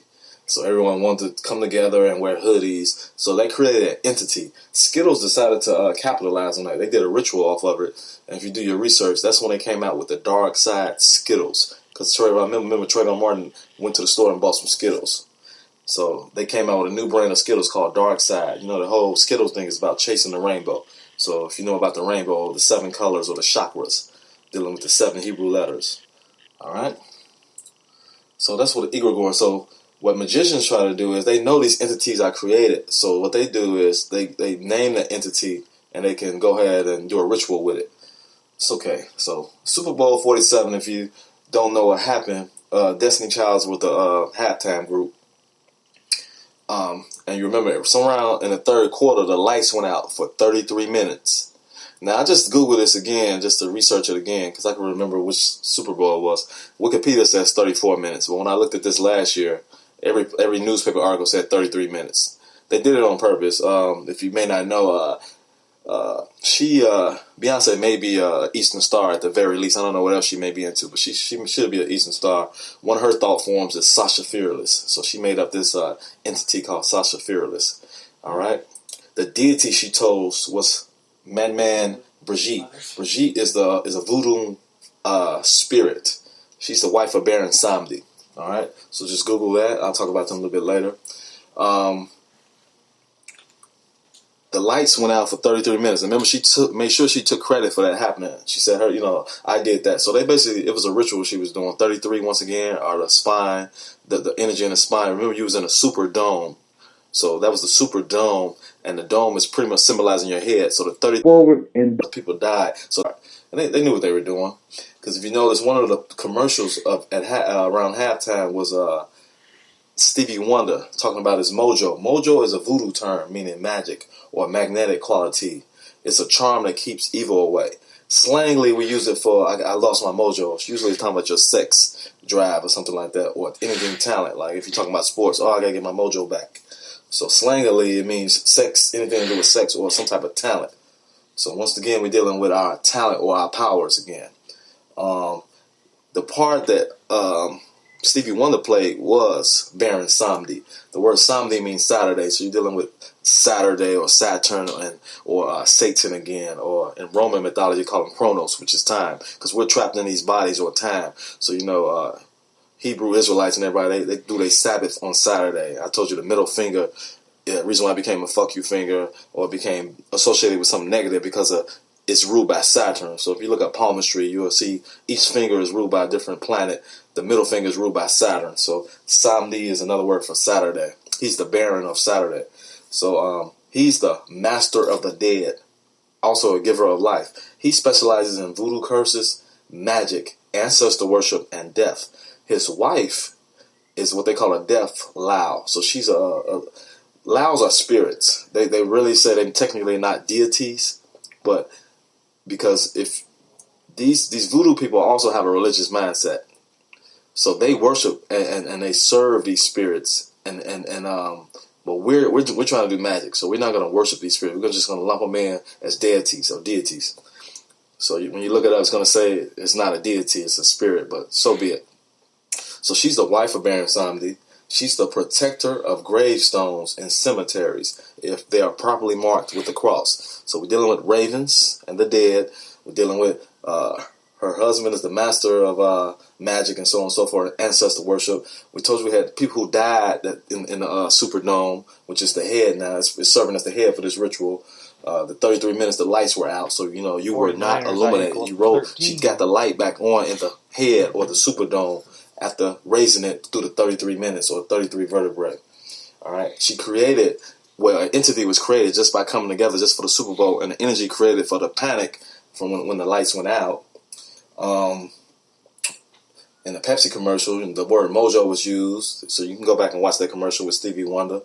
If you look at how she was dressed, go look at images of Madame Brigitte, and you'll notice that all the Destiny Child was dressed just like her, like that black tight stuff. You even want to Google images of her and Baron Samedi. Baron Samedi wears a top hat and so on and so forth. And that's how Stevie Wonder, he was dressed sitting down, but he had on all white. Usually he's in all black with a top hat and so on and so forth. So just check out those images. You're going to know this was a ritual. So you always hear people keep talking about the conspiracy theories. They'll always tell you, oh, that was a ritual. They never explain to you how these rituals work.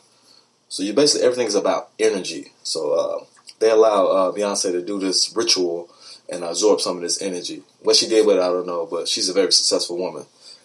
Get past all that devil worship stuff and thinking that she's out eating babies and all that stuff. It's just pretty much you got to learn what you're dealing with. You're dealing with a super dome, and you're trying to affect your subconscious mind. All right. Thank you. So in addition, I learned that of all the elevators that were stuck, of all the elevators that they had at the Super Bowl, only one got stuck, and the New Orleans Fire Department had to come rescue the people that was in the elevator. It was elevator 7. So we're dealing with that 7 again, the chakras. I talked about the Skittles, the finger. Okay. I think that's it. So just make sure you do your research. Make sure you look up some of these terms. Egregore. So that's just another thought form.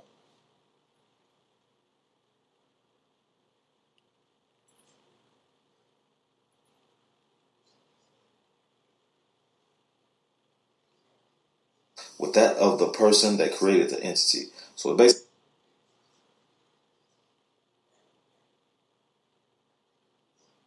and thought forms and so on and so forth, and how we create thought forms unknowingly all the time. But when you specifically put more energy into them, you can use them. So that's what this book is going to discuss. So I'm going to read from it, and then I'll paraphrase some of the things that he's talking about. But you must get the book, so I'm not going to give you all of it because I wouldn't be doing the book any justice. All right. You have the ability to create a being from the thoughts and emotions of your conscious mind, and by your direction, this being will act to manifest your desires. An entity combines the essence of the desired result with that of the person that created the entity. So basically, the result you want, the essence of that result, and the essence of your spirit is what creates the entity. All right. A thought form is a symbol that represents a concept or thought for the person. A thought form can be visualized by anyone and can represent anything. It is entirely in the realm of concept until the person makes the thought form manifest into reality. So I told you about the layers of how things come into creation. You have the archetype on the Kabbalah tree of life, the archetypes, the formation, the creation, the formation, and then the manifestation. So that's what he's basically talking about. He's basically in the astral plane. All right. All things that are created with the mind have the ability to manifest outside of the mind in some form or shape. All right. All right. I already told you that. The law is all is mind, everything is mental. Okay? People have created and worked with different types of entities far beyond recorded history. Many gods and goddesses came into being as thought forms personified. This allowed humans to interact with and interpret cause and effect in the world in which they live. Often these fledgling thought forms were slowly transformed into the gods and goddesses that we know today by the general acceptance of the attributes given to events. As more people adopted these understandings of the events as action of things greater than themselves, the thought forms gained momentum and energy from the people that understood them. Over time, a single thought that had transformed from one person's way of understanding the world to what are now considered some of the most powerful gods, goddesses, demons, and spirits. So what that is about is what I talked about, them Titan movies.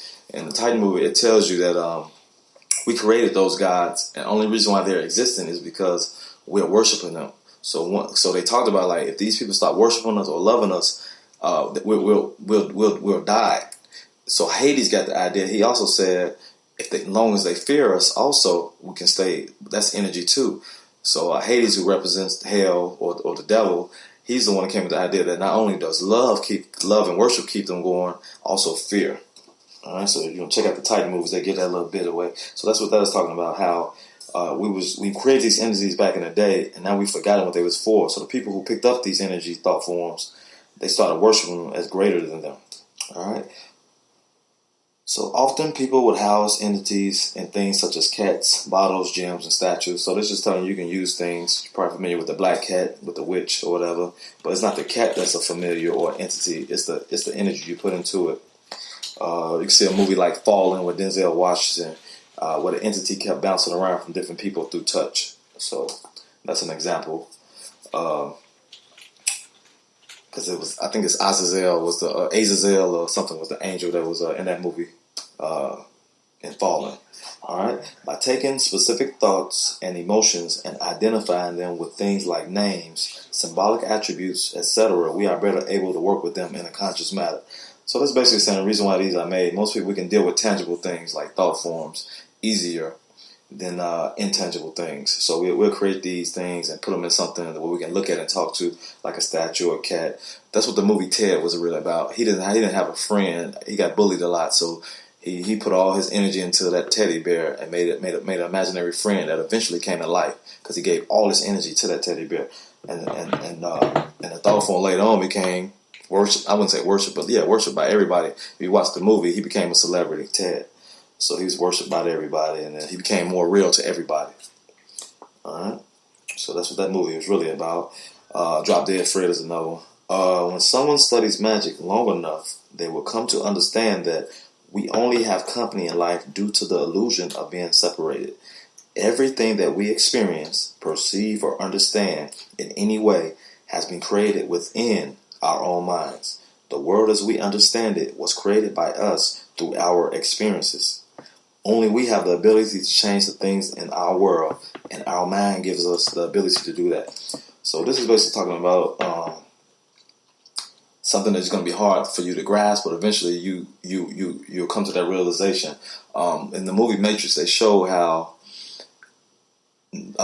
Morpheus was trying to teach Neo that everything that he believes is just in his head, that he can fly. So he put him on top of the building, and Neo believed him a little bit. He believed him enough to jump, but he didn't know that he can fly. So he didn't believe it enough at a point where he knew he can fly. So he ended up hitting the ground and bouncing back up. But he believed it just enough where he would try it and not die. So he ended up bouncing off the concrete. So that's equivalent to where I'm at now. I do believe that we're not solid. This is an illusion. We mainly make this. Most cells are made up 99% of space, so on and so forth. This is an illusion that we all separated, and that we should be able to walk through walls and certain things. Although I believe that, I don't believe it's strong enough to where I can walk through a wall. All right, so that's basically what that is. All right, you create entities and can accordingly determine what such entities will do for you. You don't use the perception of belief with entities. So let me repeat that. You do not use the perception of belief with entities, but instead use the perception of attributes with your entity. So to put it simply, you choose to perceive that an entity has specific talents about it that will help you in your operations. Those talents are attributes that you have placed upon the entity. So what they're saying is, don't put a perception of belief, because your beliefs are limited. Like I just told you, I may be limited where I won't walk through walls, but I can create a thought form that I know that has the attribute to walk through walls. So that way, like if you want to create an entity that was a spy and that can walk through walls and so on and so forth. So that's what they're talking about. Don't use your beliefs when creating these entities. Use the attributes that you wish you had, that you really have, you just don't really believe it strong enough. Okay? So you may not believe you can fly, but you can create a flying entity. All right? So one way of understanding entities is that they are formed from the collective unconscious. When we specifically identify and give a certain type of energy human attributes, we are separating the energy from the collective unconscious and creating a new being. The new being is still interconnected with the collective unconscious, as we all are, but it is a distinct energy being. So the collective unconscious is basically that thing that we don't think about. We collectively, all of us have the same information.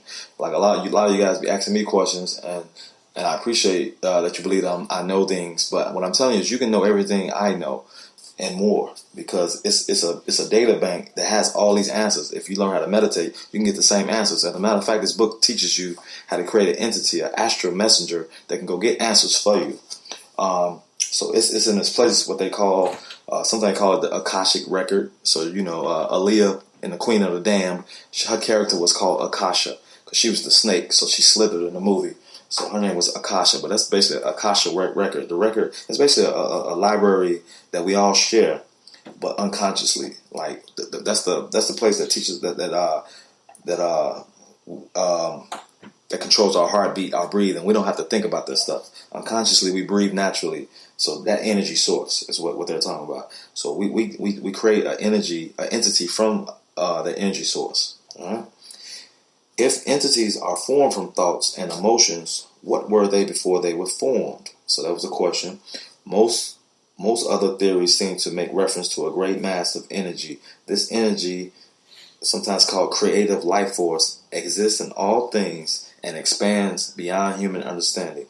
When a human decides to give a part of this energy great mass form, it establishes this small part of energy as a new spiritual being. This new spiritual being resides on a plane of existence that some magical practitioners refer to as the astral plane. So I just discussed that. The process is similar to when parents conceive a child. They take a part of the great creative life force and give it form. This new form exists on both the astral and physical planes. An identity is established and furthers the creation of this being. The original energy from the creative life force has not been separated from the rest, but it has been provided with an astral and physical container in which it can reside. So the astral part is the thought. So when you're having sex and you consciously want to create a baby, you should think about the name and everything. One person, sometimes you give out these names unknowingly, and they became these things. The name Jabari, I don't know if you're familiar with Jabari Parker. He's from Chicago, played for Simeon. Then went on to, I'm not really a sports dude, but I think went to Duke, but he plays for, I think he got drafted, I don't know which team, but Jabari Parker, pretty good guy. But the name Jabari means famous, and it's another word. But just imagine all the names that you've been given, and and you may be living up to them and not knowing it, or you may not be living up to your potential. So your name, it means a lot.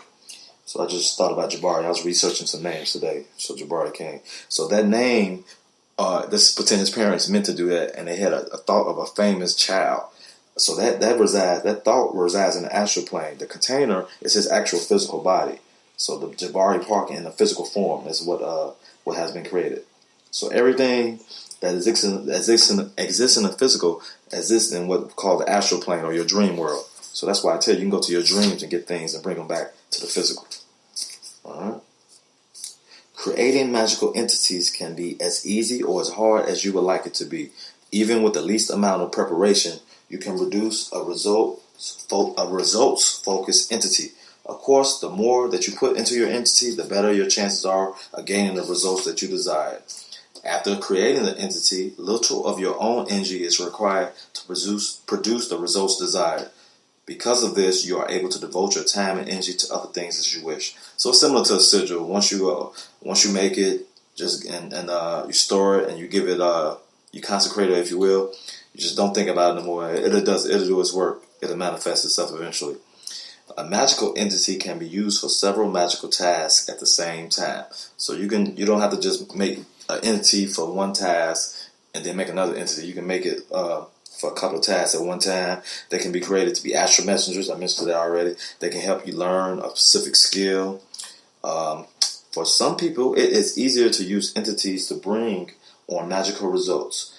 One of the reasons for this is because when using other forms of magical workings, it may be difficult to know how the desired event will manifest. So he's talking about like any other type of magic that you've been playing with, even sigils. People may prefer this method because the entity is working, then you know because you put in the result, you program the result in the entity, so you're gonna know it when it manifests. Wait a minute, so let me go back. One of the reasons for this is because when using other forms of magic, it may be difficult to know how the desired event will manifest. This often leads to failed, half-realized workings or workings that are not performed. When working with entities, the magi or magician is able to relate to a being doing the working. For example, in protection workings, it is easier. So this is for protection. It is easier for most people to envision a big, bloodthirsty beast ready to devour any and all that wish to cause the creator harm, rather than trying to envision a glowing light of energy keeping wrongdoers at bay. So you basically can create an entity like a big monster that might dissolve anybody who wishes to do you harm. But you're not gonna. The entity is not killing that person. It's pretty much just dissolve. Some people can't handle people negative energy. You come home, be mad. Somebody made you upset. I don't let people make me happy or make me mad. All right. I'm glad I learned that a long time ago. So I never say, "Oh, you make me sick," or "You make me happy," or "You make me mad." So you might want to start controlling how you feel. Stop saying someone makes you anything, whether positive or negative. All right. Some magi create magical entities solely as means to hone their magical abilities. By creating a magical entity, they are putting many learned skills to work while manifesting a real and needed result. So basically, you're just basically saying you can just do this as for practice, because some of your other stuff, to see the other stuff that you've been practicing working, like altars and different stuff, you can create an entity and let it live on your altar. All right.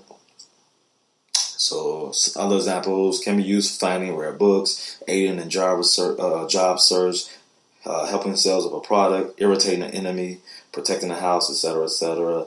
The entity that you create is only limited by your imagination. All right. So now it says the first step to working with entities is learning to attune your energy to work with an entity. What that means is that you should have some degree of control over your own energy. If you do not, working with an entity, let alone creating one, may be difficult. What are some things that you can do to improve your connection with entities? So I highlighted the ones what he said. He said meditate.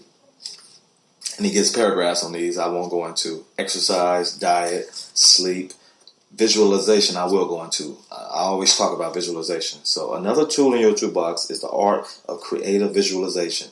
Creative visualization will help you align the physical, mental, and spiritual minds to act together to achieve a desired result. It also allows for you to gain insight and information that was once hidden. The type of information that you may receive may come in the form of a scent, an image in the mind's eye or pineal gland, a sense of coolness, so they're talking about a sensation, or warmth, etc. So any of your five senses, you can feel it. Creative visualization is often thought of as a balancing act between meditation and hypnosis. This is because creative visualization has the controlled state of awareness that meditation affords. At the same time, it has the potential programming power that hypnosis provides. And he goes on with more about the visualization. The other thing is experiencing energy signatures. It's another way to tune your energy. So I'll talk about that briefly. Each person and entity has their own energy signature. By learning to recognize your energy signature from someone else's, you become more attuned to the energy around you. So they're basically saying some of the exercises he talk about is having your back towards your friends when they enter the room. You should be able to tell who they are by how they make you feel. And he tells you a couple of things where you can do to practice that. If you're not feeling that, because I say that all the time, like people who, after someone passed on, especially if they don't want to cross over, you should be able to know who they are by how they feel. But most of us don't even really know the real person. We only know, deal with what we see. Or, like I said, the allegory of the Philistines, we only deal with our five senses. All right. The other thing, I said visualization, experiencing energy signatures. The next one he says is become more creative. So I'll go into that a little bit. Expanding your creativity is extremely helpful when working with any type of magic. But when it comes to creating entities, creativity should be given the highest priority of development. So he said that definitely in all magic is pretty helpful, but in this one, you got to give it highest priority. One of the things he says, a method to start sharpening your creative thinking skills is to come up with 10 solutions to every problem that you are faced with. He basically goes into the fact that maybe you might come up with 2 easily, the other 8 are going to be hard. But eventually, if you do this every time you have a situation to resolve, you will find that your ideas will become sharper and more focused than when you started this technique. All right. The next thing he says to do is to respect the entities you work with. He goes into some precautions. You can read all that when you get the book.